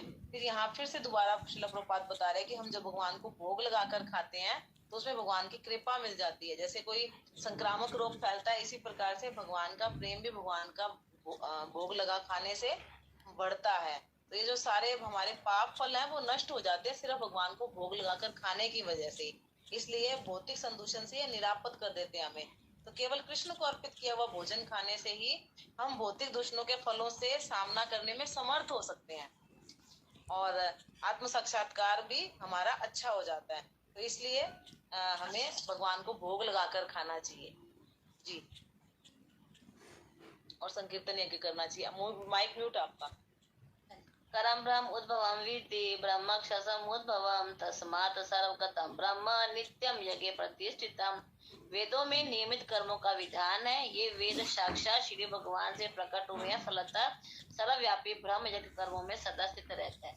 तो हमें थोड़ा सा समझना पड़ेगा कि भगवान, पहला चैप्टर हमें समझ में आ गया, अर्जुन भ्रमित हो गया। दूसरा समझ में आ गया, भगवान ने उसको शरीर आत्मा के बारे में बताया। भगवान नीचे से शुरू कर रहे हैं। अर्जुन बिल्कुल बैठ गया था, बैठ गया तो भगवान उसको नीचे उधर उठाने की कोशिश कर रहे हैं। पहले नीचे लोअर लेवल से जो दुनियादारी की बातें हैं, समाज की बातें हैं, यज्ञ की बातें हैं, देवी देवताओं की बातें हैं, वेदों की बातें हैं, ये सब से भगवान शुरू करते हैं। तो भगवान ने हमें बता दिया कि मनुष्य कर्म किए बिना नहीं रहता, कर्म करना बहुत जरूरी है ना। फिर बता दिया कि भगवान ने संसार बना दिया, अलग अलग डिपार्टमेंट बना दिए, बहुत सारे उनमें चीफ मिनिस्टर बना दिए, मिनिस्टर्स बना दिए, जैसे कि फाइनेंस मिनिस्टर बना दिया ना, यज्ञ मिनिस्टर बना दिया, वायु का मिनिस्टर बना दिया। तो अलग अलग देवी देवता बना के डिपार्टमेंट दे दिए। ठीक है, अब हम आगे बढ़ते हैं। तो आगे क्या बोला है, वेदों में नियमित कर्मों का विधान। थोड़ा सा भगवान और ऊपर उठते हैं, ऊपर उठते बताते हैं कि वेद भी कोई चीज है, शास्त्र भी कोई चीज है। शास्त्र में बताया गया कि हमें अपने नियमित कर्मों को करना है। और ये वेद बताए किसने है, भगवान कृष्ण ने। तेने ब्रह्मा हृदय आदि कव्य, भगवान ने ब्रह्मा जी के हृदय में वेदों को स्थापित किया है ना। उनके हृदय में स्वयं भगवान ने दिया, ब्रह्मा जी ने उन वेदों को गाया और सब मनुष्यों तक पहुंच गया। लेकिन ये वेद कहाँ से निकले, भगवान के द्वारा प्रकट हुए, श्री भगवान से प्रकट हुए, फलतः सर्वव्यापी ब्रह्म। तो जो यज्ञ कर्म करेंगे उस, क्योंकि वेदों में सारे कर्म दिए गए हैं, सारे यज्ञ कर्म, उन्हें यज्ञ कर्मों को हम यज्ञ के रूप में करेंगे तो उसमें भगवान हमेशा स्थापित रहते हैं। यज्ञ का मतलब क्या है, विष्णु की प्रसन्नता के लिए कार्य है। तो जो कार्य हम विष्णु की प्रसन्नता के लिए करेंगे उसमें भगवान स्वयं कहते हैं सिद्ध रहते हैं। हमें ये समझना होगा। लेकिन जो हायर लेवल पे होते हैं तो हमें लगता है कि भक्ति बताना चाहिए अर्जुन को, लेकिन डायरेक्ट भक्ति नहीं बता सकते। पहले जब बच्चा कोई काम नहीं करता, जैसे छोटे बच्चों को हम प्ले स्कूल भेजते हैं कि जाओ प्ले स्कूल जाओ, खेलना कूदना है, खाना पीना है, पोयम सीखनी, आ जाना। बच्चा खुशी खुशी जाता है। थोड़ा सा बड़ा होता है, नहीं यूनिफॉर्म पहन के जाना है, नहीं अपना लंच लेके जाना है, नहीं इतने बजे जाना है। फिर स्कूल होता है 12-1 बजे का, फिर उसका स्कूल का 2:30 बजे तक का, फिर उसको असेसमेंट शुरू हो जाते हैं, टेस्ट शुरू हो जाते हैं, है ना। तो इस प्रकार से धीरे धीरे भगवान अर्जुन को एंगेज कर, यानी कि इस संसार में अलग अलग प्रकार के लोग हैं, सबका लेवल अलग अलग है। अगर व्यक्ति इतना समझ लेता है शरीर, मैं शरीर नहीं मैं आत्मा, बहुत अच्छी बात है। फिर आगे बढ़ता है, मैं आत्मा हूँ तो मुझे कार्य भी करना पड़ेगा, लेकिन ये कार्य मैं कैसे करूँ, मैं जो कार्य कैसे करना है कि देवी देवता मुझे सब कुछ दे रहे हैं, या वायु भी दे रहे हैं, अग्नि भी दे रहे हैं, प्रकाश भी दे रहे हैं, अन्न भी दे रहे हैं, तो मुझे क्या करना है, जो मैं बनाऊंगा उनको अर्पित करके खाऊंगा। ठीक है। फिर वेदों के बारे में कई लोग वेदों को उठा लेते हैं कि वेदों में तो ये लिखा है, वेदों में ये लिखा है। तो भगवान कहते हैं सारे वेद मैंने तो लिखे हैं, यज्ञ रूप में कार्य करना, विष्णु को अर्पित करके कार्य करोगे तो सारे कार्यों में मैं अपने आप स्थित रहता हूँ। तो मिनिस्टर के हिसाब से कार्य करेंगे तो वो बनाया किसने है, बनाए मंत्रियों ने बना। मंत्रियों को जो रूल्स रेगुलेशन है प्राइम मिनिस्टर ने तो बनाए हैं। अगर हम मंत्रियों के साथ भी आदान प्रदान अच्छा रखेंगे तो हमारा देश अच्छा चलेगा और प्राइम मिनिस्टर खुश रहेगा। फिर आगे बढ़ते बढ़ते हम डायरेक्ट प्राइम मिनिस्टर से रिलेशन बनाएंगे, डायरेक्ट कृष्ण से रिलेशन बनाएंगे। वो हाई लेवल की है। वो अर्जुन को धीरे धीरे धीरे धीरे पहले कर्म में लगा रहे हैं भगवान से, तो कर्म तो कर, करा तो वो युद्ध कर, फिर बताएंगे तुम मेरे लिए कर्म कर, उसके रिजल्ट की चिंता मत कर। तो यहाँ ये बता रहे प्रभुपाद कि हमें हमेशा याद रखना है, प्रकृति में सारे जीव जो है बद्ध जीव है और भौतिक भोग करने के लिए लगे रहते हैं। और वेदों में इस प्रकार का आदेश दिया, अच्छा तुम्हें पुत्र चाहिए ये करो, तुम्हें धन चाहिए ये करो, तुम्हें शादी करनी है तुम इसकी पूजा करो। इससे कम से कम कुछ ना करने से अच्छा कुछ तो करेंगे। पहले के लोग हमारे क्या करते थे, बहुत सारे रिचुअल्स करते थे। उन रिचुअल्स के थ्रू वो एंगेज रहते थे, उनकी सेंसेस क्या रहती थी, एंगेज रहती थी, भटकती नहीं थी। फोनों में, घूमने फिरने में, किटी पार्टी में, विदेश यात्राओं में टाइम नहीं लगाते थे। अब क्या हो गया, अब हमारे बच्चे क्या कर रहे हैं, ना तो वो देवी देवताओं की पूजा कर रहे हैं, ना कृष्ण को भज रहे हैं, कुछ भी नहीं कर रहे, वो सबसे गलत हो गया। तो पहले हमें उनको छोटे रिचुअल्स की, टाइम से उठो, प्रणाम करो, सूरज को जल दो, तुलसी महारानी को जल दो, या कुछ कुछ हम नियम बनाए ताकि वो उन नियमों को फॉलो करते करते धीरे धीरे भगवान की ओर बढ़े। तो यही बता रहे हैं प्रभुपाद कि वैदिक आदेश इस प्रकार बनाए गए, मनुष्य अपनी विकृत इच्छाओं की पूर्ति कर। बच्चों को कह सकते हैं तुम्हें फर्स्ट आना है, चलो भगवान को प्रणाम करो कि ठाकुर जी मुझे फर्स्ट लाना। तुम्हें ये खाना है, चलो भगवान को बोलो। तुम्हें हेल्प चाहिए असेसमेंट करने से, चलो बोलो। तो इस प्रकार से विकृत इच्छाओं की पूर्ति करता है और फिर तथाकथित सुख भोग करके वह भगवान के पास धीरे धीरे लौट आता है। तो बद्ध जीवों के लिए मुक्ति प्राप्त करने का बहुत ही अच्छा अवसर है कि हमें चाहिए कि हम कृष्ण भावना भावित होकर कर्म करें। ऐसा करके हम भगवान के धाम पहुंच जाएंगे। ठीक है, 16वां श्लोक थोड़ा लंबा हो गया, लेकिन इस पे समझना पड़ेगा कि तीसरे अध्याय में, चौथे अध्याय में भगवान अर्जुन को थोड़ा थोड़ा जो बिल्कुल बैठ गया था उसको उठाने की कोशिश कर रहे हैं। फिर आगे आगे जाकर हाई लेवल का ज्ञान देंगे। बच्चों को पहले हम बताते हैं 1 होता है, फिर बताते हैं 1 + 1 2 होता है, फिर बताते हैं कि 1 2 - 1 1 होता है, फिर बताते हैं 1 - 2 भी -1 होता है। इसी प्रकार से अर्जुन को धीरे धीरे कर्म योग में, फिर भक्ति योग में, फिर ज्ञान के साथ भक्ति कैसे करनी है वो उनको बताएंगे जी। एवं प्रवर्तितम चक्रम नानुवर्त्यति इह यः आयु इंद्रिय आरामो मोघम पार्थ सजीवती। हे प्रिय अर्जुन, जो मानव जीवन में इस प्रकार वेदों द्वारा स्थापित यज्ञ चक्र का पालन नहीं करता वह निश्चय ही पापमय जीवन व्यतीत करता है। तो वेदों द्वारा जो यज्ञ चक्र स्थापित किया गया है वो हमारे भले के लिए किया गया, लेकिन जो ये व्यक्ति नहीं इसको फॉलो करता पाप में जीवन बिताता है। ऐसा व्यक्ति केवल इंद्रियों की तुष्टि के लिए व्यर्थ ही जीवित रहता है। तो ये पशुवत जीवन है, क्योंकि पशु जो होते हैं वो लेते हैं लेकिन बदले में वो सेवा नहीं होती है। इस प्रकार से हमें केवल इंद्रियों की तुष्टि के लिए व्यर्थ ही जीवित नहीं रहना चाहिए। तात्पर्य श्रील प्रभुपाद कह रहे हैं कि आजकल की क्या विचारधारा है, बहुत ज्यादा मेहनत करो और फिर आनंद उठाओ। इस विचारधारा का यहाँ पर तिरस्कार किया है भगवान ने कि आप जो कर रहे हो गिव एंड टेक इक्वल होना चाहिए। और ये जो मानव शरीर है, प्रकृति के साइकिल को हम फॉलो करते हैं तो फिर ये आत्म साक्षात्कार के लिए मिला है और पाप पुण्य से परे रहकर हम कर सकते हैं। लेकिन जो लोग इंद्रिय तृप्ति में जुटे हुए हैं उनको अपने शुद्धिकरण के लिए यज्ञ चक्र को फॉलो करना जरूरी है। यज्ञ चक्र को फॉलो करके वो विषयानुमुख लोग, मतलब जिनमें इंद्रिय तृप्ति की इच्छा है, वो विषयों के जाल में फल में फंसे बिना अपनी इच्छाओं की पूर्ति करते हुए लास्ट में भक्ति की तरफ मुड़ सकते हैं। तो ये अप्रत्यक्ष रूप से कृष्ण भावनामृत का विकास है, क्या यज्ञ चक्र को फॉलो करना। लेकिन जो भक्ति कर रहे हैं उनको फिर यज्ञ के द्वारा अलग से देवी देवताओं की पूजा करने की आवश्यकता नहीं रहती। तो यहाँ श्रील प्रभुपाद क्लियर बता रहे हैं कि जो भक्ति नहीं कर रहे उनको इन रिचुअल्स को वर्णाश्रम धर्म पालन करके और धीरे धीरे धीरे धीरे सतोगुण के लेवल तक आना चाहिए। सतोगुण क्या, भक्ति का बेस है जी। यतु आत्मरति एव स्यात् आत्मतृप्तस्य मानव आत्मनि एव च संतुष्टः तस्य कार्यं न विद्यते। किंतु जो व्यक्ति, ये भगवान ने रिचुअल्स बता दिया कि तुम्हें ये कार्य करना चाहिए, लेन देन करना चाहिए, भगवान देवी देवताओं को तुम कुछ नहीं दोगे तो तुम्हें पाप लगेगा, इसलिए कुछ ना कुछ देते रहो, करते रहो, कुछ ना कुछ रिचुअल्स को करते रहो। लेकिन कहते हैं जो व्यक्ति आत्मा में ही आनंद लेता है, जिसका जीवन आत्म साक्षात्कार से युक्त है, जो अपने में ही पूर्णतः तुष्ट रहता है, उसके जरिए कुछ करनीय नहीं होता। पहले हम क्या कहते हैं, भौतिक समाज के साथ हम रिलेशन बनाते हैं, एक ग्रुप बना लेते हैं सोसाइटी का, राष्ट्र के स्तर पर, अंतर्राष्ट्रीय स्तर पर। लेकिन जब हम भक्ति करने लग जाते हैं ना, फिर हमें कोई रिश्तेदारों की इधर उधर जानने की, आने की, शॉपिंग की, इसकी ज्यादा जरूरत नहीं पड़ती। तो कहता है जो अपने में तुष्ट रहता है उसके लिए कुछ करनी नहीं। प्रभुपाद बहुत अच्छा समझा रहे तात्पर्य में, पूरा तात्पर्य हम पढ़ते हैं।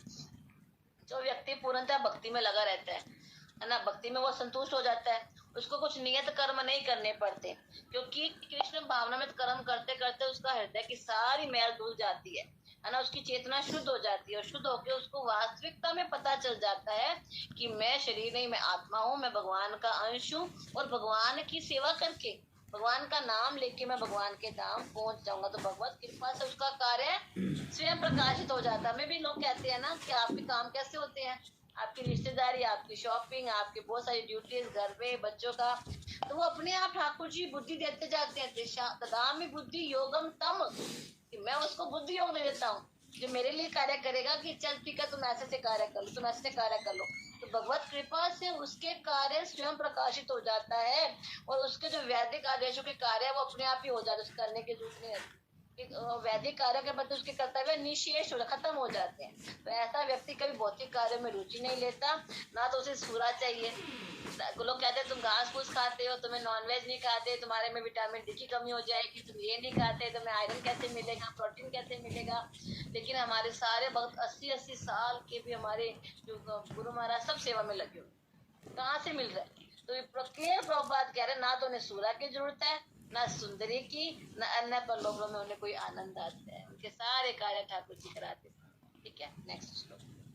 न एतस्य कृतेनर्थो न कृतेन इह कथश्चन न च अस्य सर्वभूतेषु कश्चित अर्थ व्यपाश्रया। स्वरूप सिद्ध व्यक्ति के लिए, स्वरूप सिद्ध का मतलब समझना होगा हमें। न तो अपने नियत कर्मों को करने की आवश्यकता रह जाती है, न ऐसा कर्म न करने का कोई कारण ही रहता है। उसे किसी अन्य जीव पर निर्भर रहने की आवश्यकता भी नहीं रह जाती। तो हमें शरीर लेवल पे हमारी कोई पहचान पूछे तो हम बता देते हैं कि मैं एक पत्नी हूँ, एक माँ हूँ, या डॉक्टर हूँ, या हाउस वाइफ हूँ, है ना, भारत की हूँ, या ये वो। लेकिन अगर हमें एज अ सोल कोई हमारी पहचान पूछे तो हम क्या बताएंगे? कुछ भी नहीं है हमारे पास आंसर ना। स्वरूप सिद्ध मतलब एज अ सोल लेवल हमें क्लैरिटी हो जाए कि हम भगवान के दास हैं। अब दासों में भी हमें राजा के महल में एंट्री करनी है और बाहर गार्ड ने पूछ लिया कि अच्छा आपको क्या काम है? हम अंदर राजा की सेवा के लिए आए। अच्छा कौन सी सेवा के लिए आए हो? अब यही नहीं पता कि राजा के लिए हमें कुकिंग करनी है, कि ड्राइविंग करनी है, कि हमें उनके लिए हार बनाना है, कि उनको चंदन का लेप करना है। तो ऐसे ही हमें भगवान के साथ हमारा संबंध क्या है, कौन से दास भाव में उनकी कौन सी सेवा करने के लिए परफेक्शन ले चुके हैं, कुछ भी तो नहीं आता, कुछ भी तो नहीं पता, तो बताएंगे क्या? तो जो एक भक्त होता है जब वो आत्मा के लेवल पर उसको ये क्लैरिटी हो जाती है, भक्ति का अभ्यास करते करते इतना परिपक्व हो जाता है कि हाँ मैं भगवान की इस सेवा में आगे बढ़ सकता हूँ। तब तक जब तक वो ऐसा नहीं लेवल आता तब तक तो हम यहीं उलझे रहते हैं। लेकिन जिसको स्वरूप सिद्ध क्लियर हो गया अपना कि हाँ मैं भगवान की इस भाव में, दास भाव में सेवा करता हूँ, तब फिर उसको अपने और कार्यों को करने की जरूरत नहीं रहती, ना ही कर्म ना करने का कोई कारण होता। मतलब जो भी काम आता है वो देखता है अच्छा कृष्ण की इच्छा है मुझे ये करना है, कृष्ण की इच्छा है मुझे ये करना है, कृष्ण की प्रसन्नता के लिए करना है।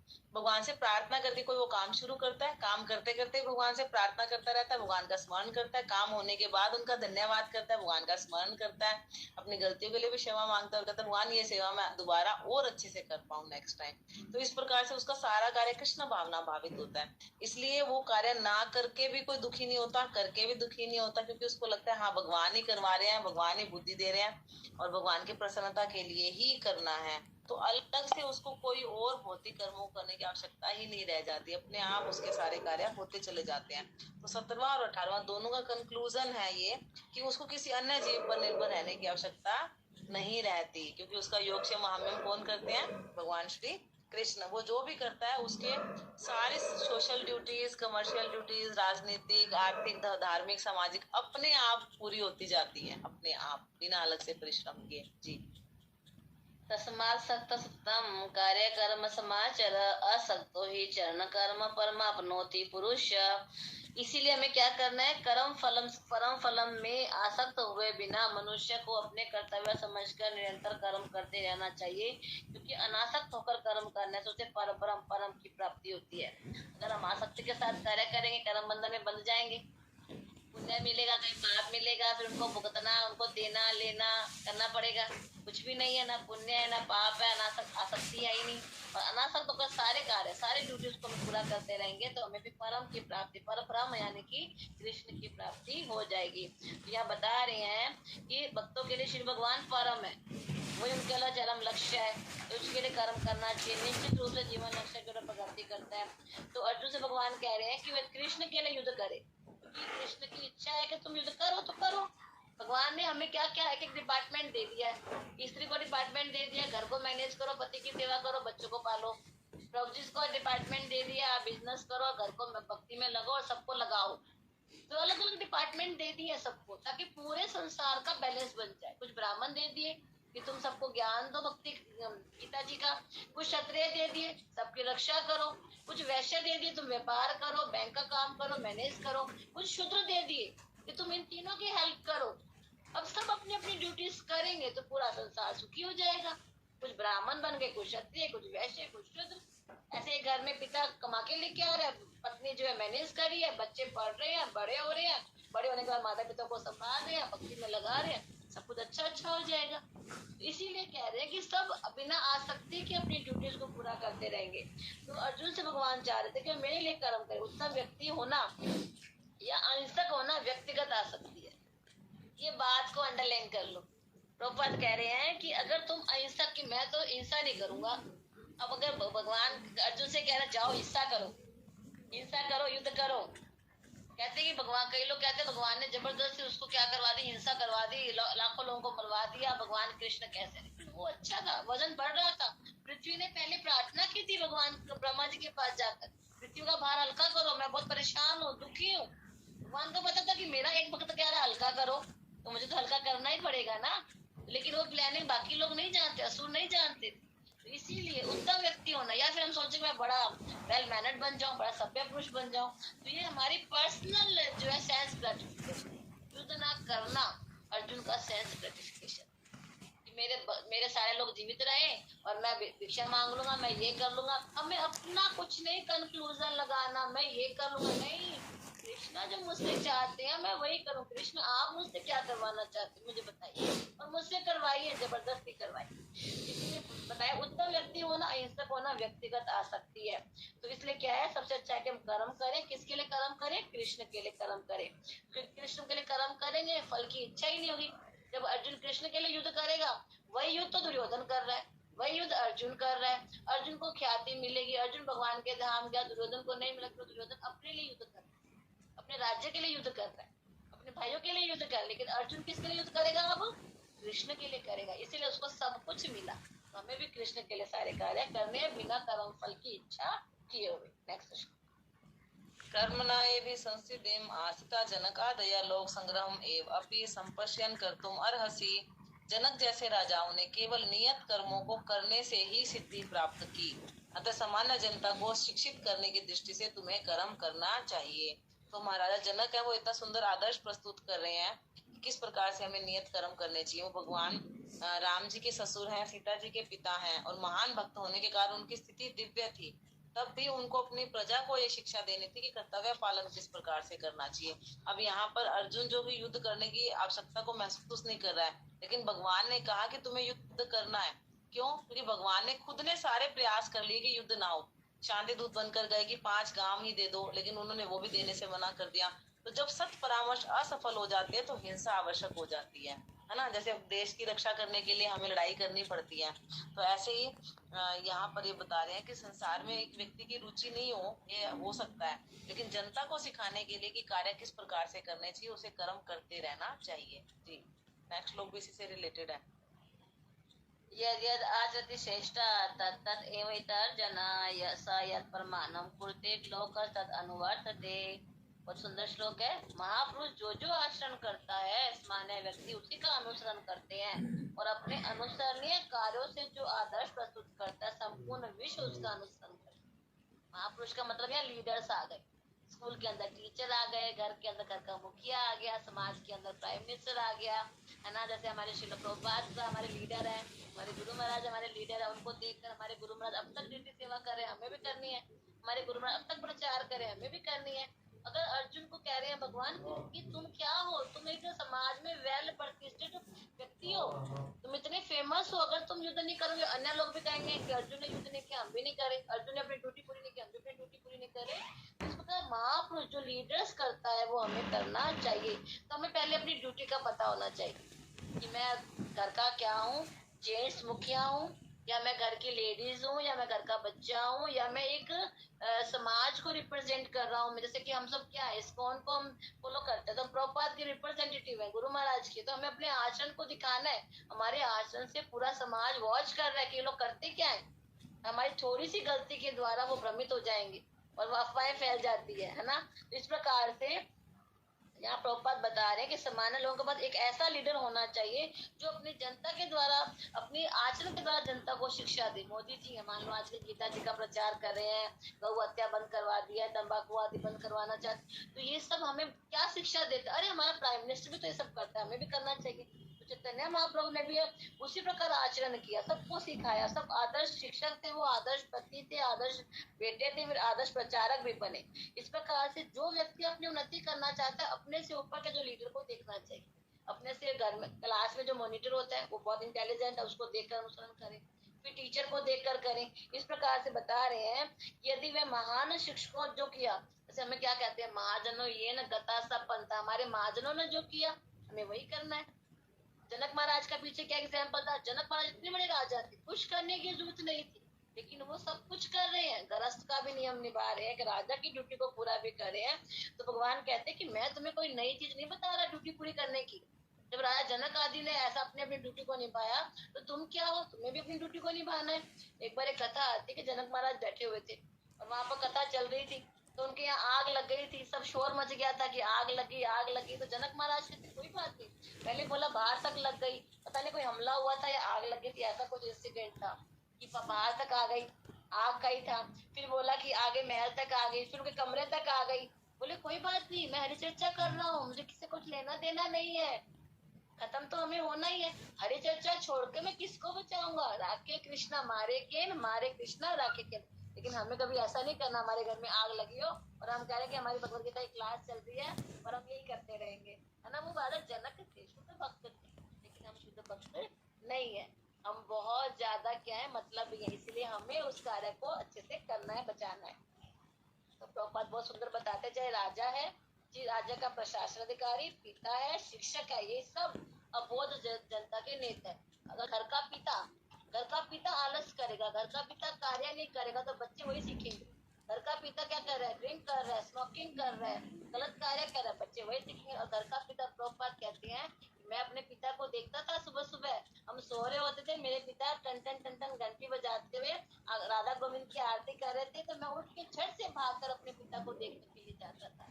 तो मेरे पिता से मैंने सब कुछ सीखा। प्रभुपाद याद करते हैं अपने पिता को। इसी प्रकार से जो समाज में ऊंचे पद पे है, घर का मुख्य, उसे कार्य करना होगा। धर्म के लिए इंद्रियों के रेस्ट को हमें त्यागना है। आज से हम सब ने भी करना है। अगर हम माता हैं तो हमें अपने ड्यूटीज को पूरा करना है, पिता है तो हमें अपने ड्यूटीज को पूरा करना है। उसके लिए हमें अपने इंद्रियों के आराम को त्यागना होगा और नेता को क्या प्रामाणिक होना चाहिए।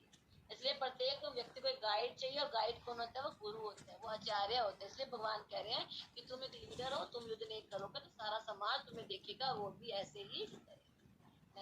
न मे पार्थ अस्ति कर्तव्यम त्रिषु लोकेषु किंचन न अवाप्तव्यम वर्त एव च कर्मणि। हे पृथा पुत्र, तीनों लोकों में मेरे लिए कोई भी कर्म नियत नहीं है, न ही मुझे किसी वस्तु का अभाव है, न ही आवश्यकता है, तो मैं नियत कर्म करने में तत्पर रहता हूँ। भगवान यहाँ कह रहे तीनों लोगों में मेरे लिए कोई भी कार्य ऐसा नहीं है कि हाँ मेरी कोई प्रिस्क्राइब ड्यूटीज हैं। हम लोग तो क्या कर्म के बंधनों से बंधे हुए हैं। हमने पिछले जन्मों में कुछ कर्म किए हैं प्लस कुछ इच्छाएं की हैं, तो कर्मों के हिसाब से हमें परिस्थितियां मिली और कुछ इच्छाएं की हमको हम भोग रहे हैं। तो इस वजह से हम कर्म के बंधनों में, हमारे ऊपर एक प्रेशर है कि आपको ये कर्म करना होगा, तभी हम इन कर्म फलों से निकल पाएंगे। लेकिन भगवान तो कर्म बंधनों से भी ऊपर है, उन्होंने ऐसे कुछ करे नहीं कि वो कर्मों में बंधे हुए हैं। फिर वो कह रहे किसी वस्तु की आवश्यकता ही नहीं है, उनको अभाव ही नहीं है, इच्छा भी नहीं है कुछ पाने की।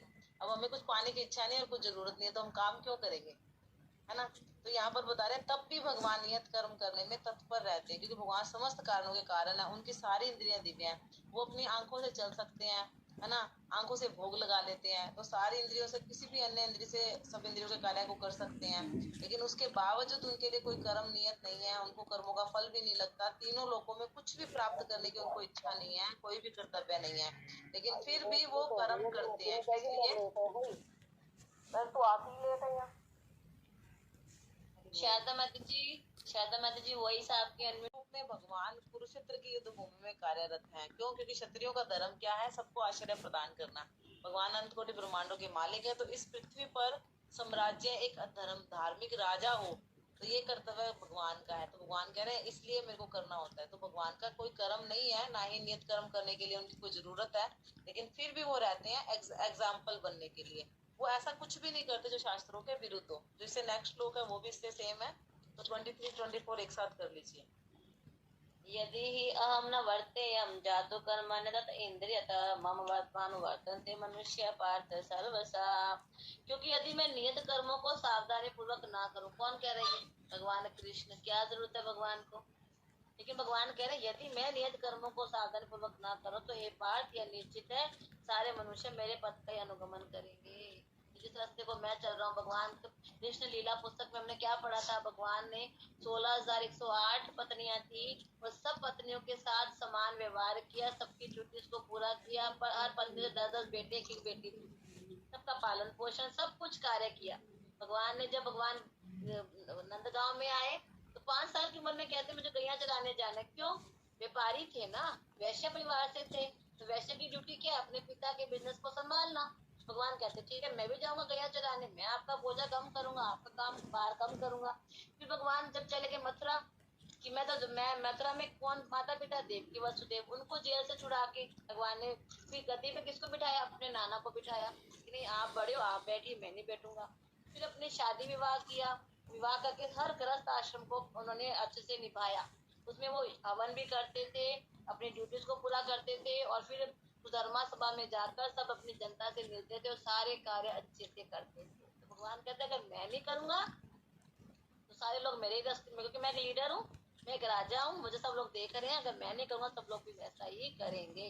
इसलिए आध्यात्मिक जीवन की उन्नति के लिए समाज में शांति और संतुलन बनाए रखने के लिए कुछ कार्य हमें करने पड़ते हैं। हालांकि भगवान की सेवा भक्ति सर्वोपरि है, लेकिन भगवान कभी ये नहीं कहते कि तुम अपनी ड्यूटीज को छोड़कर मेरी भक्ति करो, नहीं, अपनी ड्यूटीज को करते करते मेरे नाम का अनुस्मरण करो, मेरी भक्ति करो, वो सबसे बेस्ट है। तो श्रीमद् भागवतम में पता चलता है कि श्री कृष्ण अपने घर में बाहर गृहस्थोचित धर्म का आचरण करते रहे। तो हम सब गृहस्थ हैं, सारे बैठे हुए गृहस्थ हैं, तो बहुत बड़ी लर्निंग भगवान हमें दे रहे हैं कि हमें घर की परिवार की सारी ड्यूटीज पूरी करनी है। तन देना है संसार को, मन देना है कृष्ण को। नेक्स्ट श्लोक। मेलोका न कुर्याम कर्म च दहम संकरस्य च कर्ता स्याम उपन्या इमा प्रजा। यदि मैं नियत कर्म ना करूं तो ये सारे लोग नष्ट हो जाएं, तब मैं अवांछित जन समुदाय वर्ण संकर को उत्पन्न करने का कारण हो जाऊंगा। इस तरह संपूर्ण प्राणियों की शांति का विनाशक बनूंगा। तो जैसे घर का मुखिया होता है, घर के लोग भी उसी को फॉलो करते हैं। जैसा एक लीडर होता है, वहाँ की जो कंपनी है, सोसाइटी है, वो उसी को फॉलो करती है। तो बता रहे हैं कि अनिवार्यता बनाए रखने के लिए इन विधि विधानों के अनुसार हमें आचरण करना चाहिए। अब आचरण करने के अंदर बता रहे हैं कि अनुसरण और अनुकरण दो वर्ड्स हैं। अनुसरण और अनुकरण, करण मतलब कॉपी तो हम कर नहीं सकते, भगवान की तरह गोवर्धन पर्वत उठा नहीं सकते, शिव जी की तरह हम जहर पी नहीं सकते, और भगवान की रासलीला का अनुकरण करने का हम प्रयास कर लेते हैं कि हाँ हम भी गर्लफ्रेंड्स के साथ नाचेंगे। लेकिन अगर करना है तो पहले गोवर्धन पर्वत उठाएं। भगवान तो दिव्य है, तो भगवान तो सबकी आत्मा के साथ परमात्मा रूप में भी रहते हैं, लेकिन हम ये चीजें नहीं कर सकते। इसलिए हमें कहा है कि हमें तो उनके इंस्ट्रक्शंस को फॉलो करना है। अनुसरण, शरण मतलब शरणागति लेनी, शरणागति का मतलब इंस्ट्रक्शंस को फॉलो करना है। तो यहाँ पर बता रहे हैं कि जैसे दुर्योधन है, गलत राजा है, अगर वो जीवित रहते तो और गलत काम करेंगे, लेकिन अगर युधिष्ठिर नेता बन जाए तो वो सदाचारी हैं, शास्त्रों को फॉलो करेंगे और संसार में अच्छे राजा की स्थापना से सब तरफ सुख शांति हो जाएगी। तो इसलिए भगवान बता रहे हैं कि अगर मैं भी सही तरीके से कार्य ना करूं तो सारे प्राणियों की शांति का मैं विनाशक बनूंगा। तो हमें भगवान के भक्तों को अनुसरण करना है, अनुकरण नहीं करना। कई लोग कहते हैं हम शिव जी को फॉलो करते हैं इसलिए गांजा पीते हैं, लेकिन अगर हम शिव जी को फॉलो करते तो हमें उनकी तरह भक्ति करनी चाहिए, राम नाम का जप करना चाहिए। हम शिव जी की तरह जहर नहीं पी सकते, तो हमें उनके इंस्ट्रक्शंस को फॉलो करना है। जी नेक्स्ट श्लोक। हरि बोल। इसमें एक और एग्जाम्पल दिया श्रील प्रभुपाद ने कि जिस तरह शिव जी ने क्या किया, जहर पिया। कोई जहर तो पीता नहीं है, और गांजा अफीम चरस की भगवान नशा करते थे, शिव जी हम पे नशा करें। तो हमें इसमें भी हमें मिलता है कि हमें क्या करना है क्या नहीं करना। 25वां श्लोक करते हैं। सक्ता कर्मणि अविद्वान् यथा कुर्वन्ति भारत कुर्यात् विद्वान् तथा असक्ता चिकीर्षु लोक संग्रहम्। जिस प्रकार अज्ञानी जन फल की आसक्ति से कार्य करते, उस तरह विद्वान जनों को चाहिए कि वे लोगों को उचित पद पर ले जाने के लिए अनासक्त रहकर कार्य करें। अज्ञानी जन बोल दिया भगवान ने, अज्ञानी है, ज्ञान ही नहीं है। जब ज्ञान नहीं होगा तो वो फल के लिए कार्य करेगा, फंसेगा। लेकिन जिसे ज्ञान है, विद्वान जन, जिसे ज्ञान है, विद्वान का मतलब क्या है, जो ज्ञान है, उसको नॉलेज है, जो लीडर्स है, उन्हें क्या चाहिए कि वे अपने लोगों को अच्छे रास्ते पर ले जाने के लिए अनासक्त भाव से कर्म करे। तो अज्ञानी क्या करता है, आसक्ति के साथ कार्य करेगा, और ज्ञानी क्या करेगा, अनासक्ति के साथ कार्य करेगा। तो कृष्ण भावना में जो भक्ति में लगा व्यक्ति कोई भी ऐसा कार्य नहीं करेगा जो उसकी भक्ति को आगे ना बढ़ाए। वो सोच समझ के कार्य करता है, कुछ भी अपने लिए भी और अन्य को भी। तो अतः कृष्ण भावना भक्ति को चाहिए वह लोगों को सिखाए किस प्रकार से कार्य करना है। तो हम सबको क्या करना है, इस्कॉन को रिप्रेजेंट करना है, तो हमें अपनी भक्ति को और दृढ़ता से, साधना को और स्ट्रॉन्ग करना है, ताकि अन्य लोगों को सिखाए कि किस प्रकार से कार्य किया जाता है, किस प्रकार से कर्म फलों से वो कृष्ण भावनामृत कार्य में हमें लगाना है। तो अभी टाइम हो रहा है, तो हम ऐसा करते हैं 30 श्लोक कर लेते हैं, तो थोड़ा सा इसको कर्म को समझाना भी जरूरी था। इस चैप्टर को थोड़ा टाइम लग गया, क्योंकि बिना समझे अगर हम आगे बढ़ते जाएंगे तो कंफ्यूज हो जाएंगे। 30 श्लोक करेंगे, ठीक है, चलो जी, ठीक है। न बुद्धि भेदम जनियेत अज्ञानाम कर्म संगीनाम जोशेत सर्व कर्माणि विद्वान युक्त समाचरण। विद्वान व्यक्ति को चाहिए कि सकाम कर्मों में आसक्त अज्ञानी पुरुषों को कर्म करने से रोके नहीं, ताकि उनके मन विचलित ना हो। मतलब जो जानता है कि हाँ हमें भगवान की सेवा पूजा करनी है, वो सकाम कर्मों में आसक्त, मतलब जो देवी देवताओं को पूजते हैं और अपने कर्मों का फल भोगना चाहते हैं, उन अज्ञानी पुरुषों को कर्म करने से रोके नहीं। क्यों? क्योंकि जो अभी जिनकी श्रद्धा जहाँ बैठ गई है वो वहां से मन को हटाता है, तो उनके मन विचलित होते हैं, मन परेशान होते हैं। इसकी बजाय क्या करना है, भक्ति भाव से कर्म करते हुए उन्हें सभी प्रकार के कार्यों में लगाए। मतलब उनको कहना है कि आप भगवान का नाम लो, भगवान का भोग लगाकर खाओ, एकादशी करो, भगवान के ग्रंथों को पढ़ो। तो जैसे जैसे वो थोड़ा भोग लगा के खाएगा, भगवान का नाम जपेंगे, थोड़ा ग्रंथ पढ़ेंगे, सुनेंगे, तो धीरे धीरे उनको अपने आप क्लियर हो जाएगा। जैसे हम भगवत गीता पढ़ रहे हैं तो अपने आप से क्लियर हो रहा है कि हाँ हमें भगवान की भक्ति करनी चाहिए, निष्काम भाव से करनी चाहिए, भगवान को अर्पित करते हुए करनी चाहिए। इसलिए यहाँ पे भगवान कह रहे हैं कि विद्वान व्यक्ति सकाम कर्मों में आसक्त पुरुषों को विचलित ना करके उनको बल्कि भक्ति भाव के कर्मों में लगा दे। जैसे जैसे वो कर्म करेंगे उनको खुद को आनंद आएगा, तो धीरे धीरे उनको अपने आप से भक्ति करना आ जाएगा। तात्पर्य श्रील प्रभुपाद बता रहे हैं कि जो संसार की सब चीजें हैं वो भगवान को जानने के निमित्त है। सकाम कर्म और वैदिक अनुष्ठान के द्वारा नियमित इंद्रिय तृप्ति के माध्यम से भी मनुष्य धीरे धीरे धीरे धीरे सतोगुण तक ऊपर आता है और वो भक्ति में आगे बढ़ सकता है। तो अज्ञानी पुरुष को उसी कार्यों में छेड़ना ठीक नहीं है, बल्कि उसे भगवान की सेवा में लगाना चाहिए। जब वो सेवा में लग जाएंगे तो भाग्यशाली व्यक्ति होंगे जो वैदिक अनुष्ठान करने की उनको आवश्यकता महसूस नहीं होगी। अंदर से उनको खुद को तृप्ति हो जाएगी कि हाँ भगवान को सेवा पूजा करके हम देवी देवताओं की पूजा अपने आप हो रही है, जैसे जड़ में पानी दे रहे हैं। तो प्रत्यक्ष कृष्ण भावना के द्वारा उन्हें वे सारे फल प्राप्त हो जाएंगे, उसे अपने कर्तव्यों के पालन करने से प्राप्त होते हैं जी। वेरी इंपॉर्टेंट श्लोक नेक्स्ट। प्रकृति क्रियमाणानि गुणे कर्माणि सर्वस्य अहंकार विमूढ़ाता कर्ता अहमिति मन्यते। तो जीवात्मा अहंकार के प्रभाव से मोहग्रस्त होकर अपने आप को समस्त कर्मों का कर्ता मान बैठता है, जबकि वास्तव में प्रकृति के 3 गुणों के द्वारा वह कार्य होते हैं, संपन्न किए जाते हैं। तो यहाँ पर क्या आसक्ति आ जाती है ना, कार्य करते करते। अज्ञानी जन है ना, ज्ञानी जन क्या करते हैं, हर कार्य को अपना मान के करते हैं, लेकिन वो खुद नहीं करते। कौन करते हैं? प्रकृति के 3 गुण। और प्रकृति किसके अंडर में है? भगवान कृष्ण के आगे आएगा। मैं दक्षिण प्रकृति सचराचरम। तो यहाँ प्रभुपाद बता रहे कि 2 व्यक्ति हैं, एक तो कृष्ण भावना भावित है, वो भी खाने कमाने जाता है। दूसरा व्यक्ति नहीं है, भौतिक चेतना वाला, वो भी खाने कमाने जा रहा है। दोनों समान लग सकते हैं, लेकिन उनकी पदों में आकाश पाताल का अंतर है। क्यों? भौतिक चेतना वाला व्यक्ति अहंकार के कारण कर्ता अहमिति मन्यते, वो मानेगा मैं कार्य कर रहा हूँ और सही वस्तु करता मैं ही हूँ। वो नहीं जानेगा कि उसका शरीर इस प्रकार से बनाकर उसे बंद कर दिया गया है। जिसको लीडर बनना है उसे लीडर बना दिया, प्राइम मिनिस्टर बना दिया, जज बना दिया। वो कहता मैं अपने बलबूते पे बना, नहीं, तुमने पिछले जन्म में ऐसे कर्म किए, इच्छाएं की, भगवान ने बना दिया, है ना। तो भौतिकवादी वह नहीं जानता कि वह कृष्ण के अधीन है। तो प्रभुपाद कहते हैं अज्ञान का लक्षण उसे पता ही नहीं कि उसके स्थूल सूक्ष्म शरीर की रचना भगवान ने करी है, तो उसके सारे कार्य कृष्ण के लिए होने चाहिए, अपने आप को करता ना माने। लेकिन अज्ञानी व्यक्ति भूल जाता है कि भगवान कौन है, ऋषिकेश है। तो वे उसकी इंद्रियों के स्वामी है, लेकिन हम अपनी इंद्रियों को तुष्ट करने में लगे रहते हैं, इसीलिए भ्रम में फंस जाते हैं और दोबारा पुनरअपि जन्मन पुनरअपि मरणम। इस प्रकार से हम मोहग्रस्त हो जाते हैं और कृष्ण के साथ अपने संबंध को भूलकर इस संसार चक्कर में फंस जाता है। नेक्स्ट श्लोक। तत्वितु महाबाहो गुण कर्म विभागयो गुणा गुणेषु वर्तन्ते इति मत्वा न संजते। तो आज का हमारा श्लोक 27 नंबर याद करना है हमें, ठीक है। कर्ता हम इति मन्यते, हम खुद को कर्ता मान के गलत करते हैं, तो हमें कर्ता किसको माना है? भगवान को। 28 तो तत्वितु महाबाहो गुण कर्म विभागयो गुणा गुणेषु वर्तन्ते इति मत्वा न संजते। हे महाबाहो, तो भगवान फिर से अर्जुन को कहते हैं विशाल भुजाओं वाले। क्यों कह रहे हैं? कि भक्ति भाव में कर्म और सकाम कर्म के भेद को भली भांति जानते हुए जो परम सत्य को जानने वाला वह कभी भी अपने आप को अपनी इंद्रियों में तथा इंद्रिय तृप्ति में नहीं लगाता। तो भगवान कह रहे हैं कि आप तो इतने शक्तिशाली हो अर्जुन, तो समझो इस चीज को कि युद्ध को इस भाव से नहीं लड़ना कि इसमें हम हारेंगे या जीतेंगे, और युद्ध नहीं करेंगे तो हमारे प्रियजन बचे रहेंगे, तो इसमें क्या ये भी हमारा एक स्वार्थ है। तो स्वार्थ को छोड़कर सकाम कर्म का भेद क्या होता है कि हम कर्म करने से पहले उसकी फल की इच्छा करते हैं, और ये फल मिलेगा इस भाव से कर्म को करते हैं। लेकिन भक्ति भाव में कर्म किस लिए करते हैं? भगवान की प्रसन्नता के लिए। तो भगवान की प्रसन्नता के लिए कर्म करेंगे तो कर्म बंधनों से मुक्त हो जाएंगे और करने पर भी पाप नहीं लगेगा।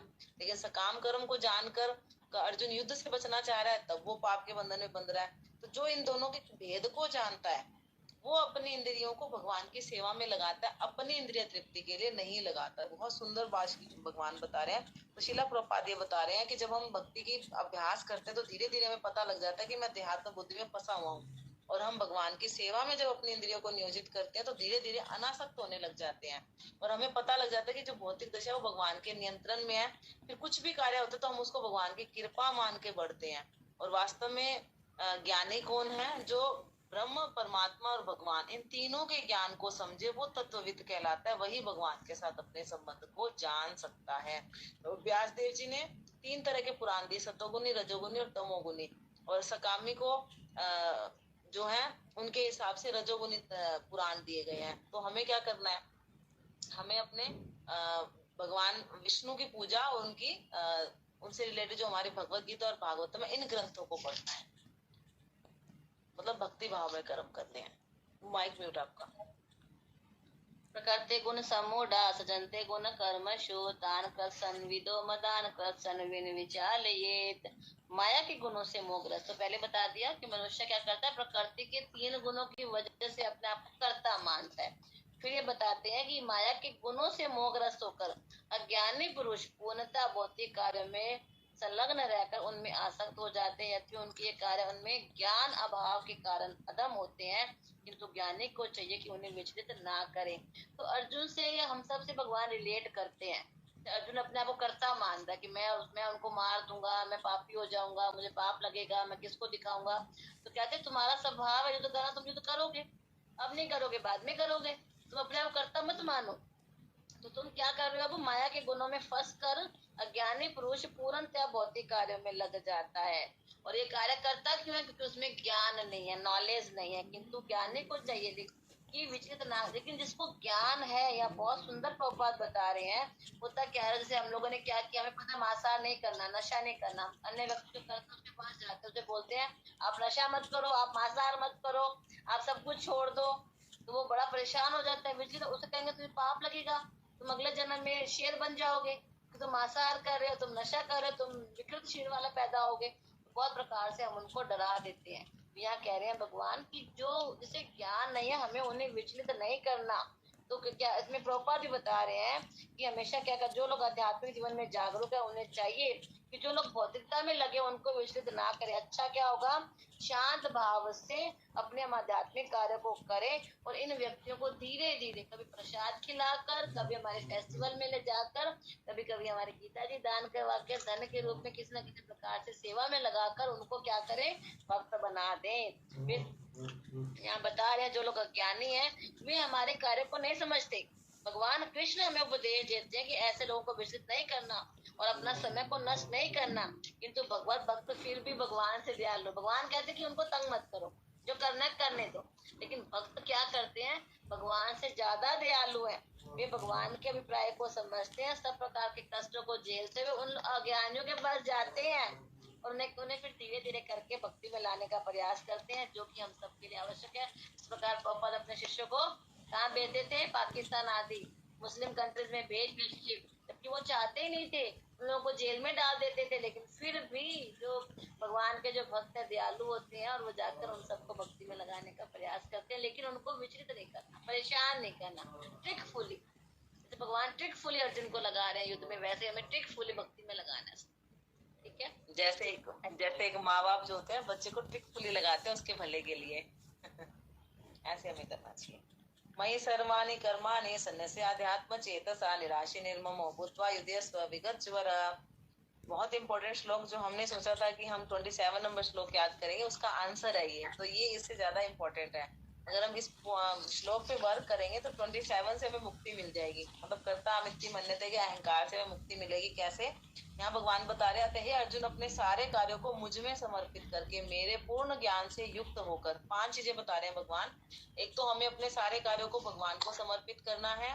दूसरा, भगवान के पूर्ण ज्ञान से युक्त होना है, मतलब कि सब कुछ भगवान ने बनाया है और भगवान की सेवा में लगना चाहिए इस ज्ञान से युक्त होकर। तीसरा, लाभ की आकांक्षा से रहित, मतलब लाभ जो है वो कृष्ण की सेवा हो, कृष्ण की प्रसन्नता हो, हमारा अपना कोई हेतु नहीं होना चाहिए। चौथा, स्वामित्व के किसी दावे के बिना, मतलब सब कुछ भगवान का है, मेरा कुछ भी नहीं है, रिजल्ट भी जो है वो भगवान के लिए होना चाहिए, स्वामित्व के किसी दावे के बिना। पांचवा, आलस्य से रहित होकर युद्ध करो। कलयुग का क्या लक्षण है कि हम हमेशा आलस में रहते हैं।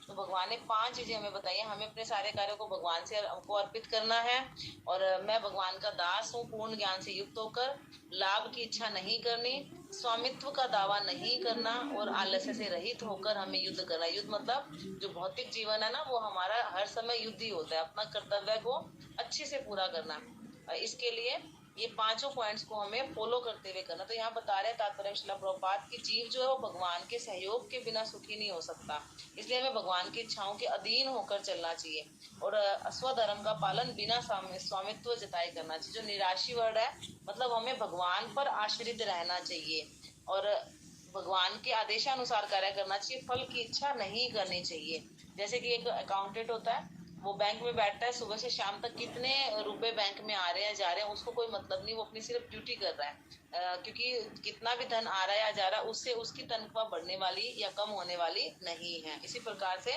हम एज अ सर्वेंट जब काम करेंगे तो लाभ हानि भगवान का है ना। तो इस प्रकार से हम निश्चिंत होकर रह सकते हैं। और निर्ममो मतलब मेरा कुछ भी नहीं है, सब कुछ भगवान का है, ये सोचकर जब हम सारे कार्यों को करेंगे, कृष्ण भावना भावित होकर करेंगे, तो मुक्ति का मार्ग हमारा प्रशस्त हो जाएगा। तो इस प्रकार से भगवान ने बहुत सुंदर कर्म योग बताया कि कर्म करते हुए हमें यही सोचना है कि जो मेरा ये कर्तव्य बुद्धि से कर्म करना है, उसमें हमें आसक्त होकर कर्म नहीं करना और कर्मों के जो फल है वो भगवान को अर्पित करते हुए करना है। हरे कृष्णा कृष्णा कृष्णा हरे हरे, हरे राम राम राम हरे हरे। जगत गुरु श्रील प्रभुपाद की जय, गुरुदेव की जय, आप सब गौर भक्त की जय। आज हमने तीसरे अध्याय के 30 नंबर श्लोक तक किए हैं, बाकी आगे कल शुरू करेंगे, नेक्स्ट श्लोक आगे करेंगे। आज की होस्ट कौन है?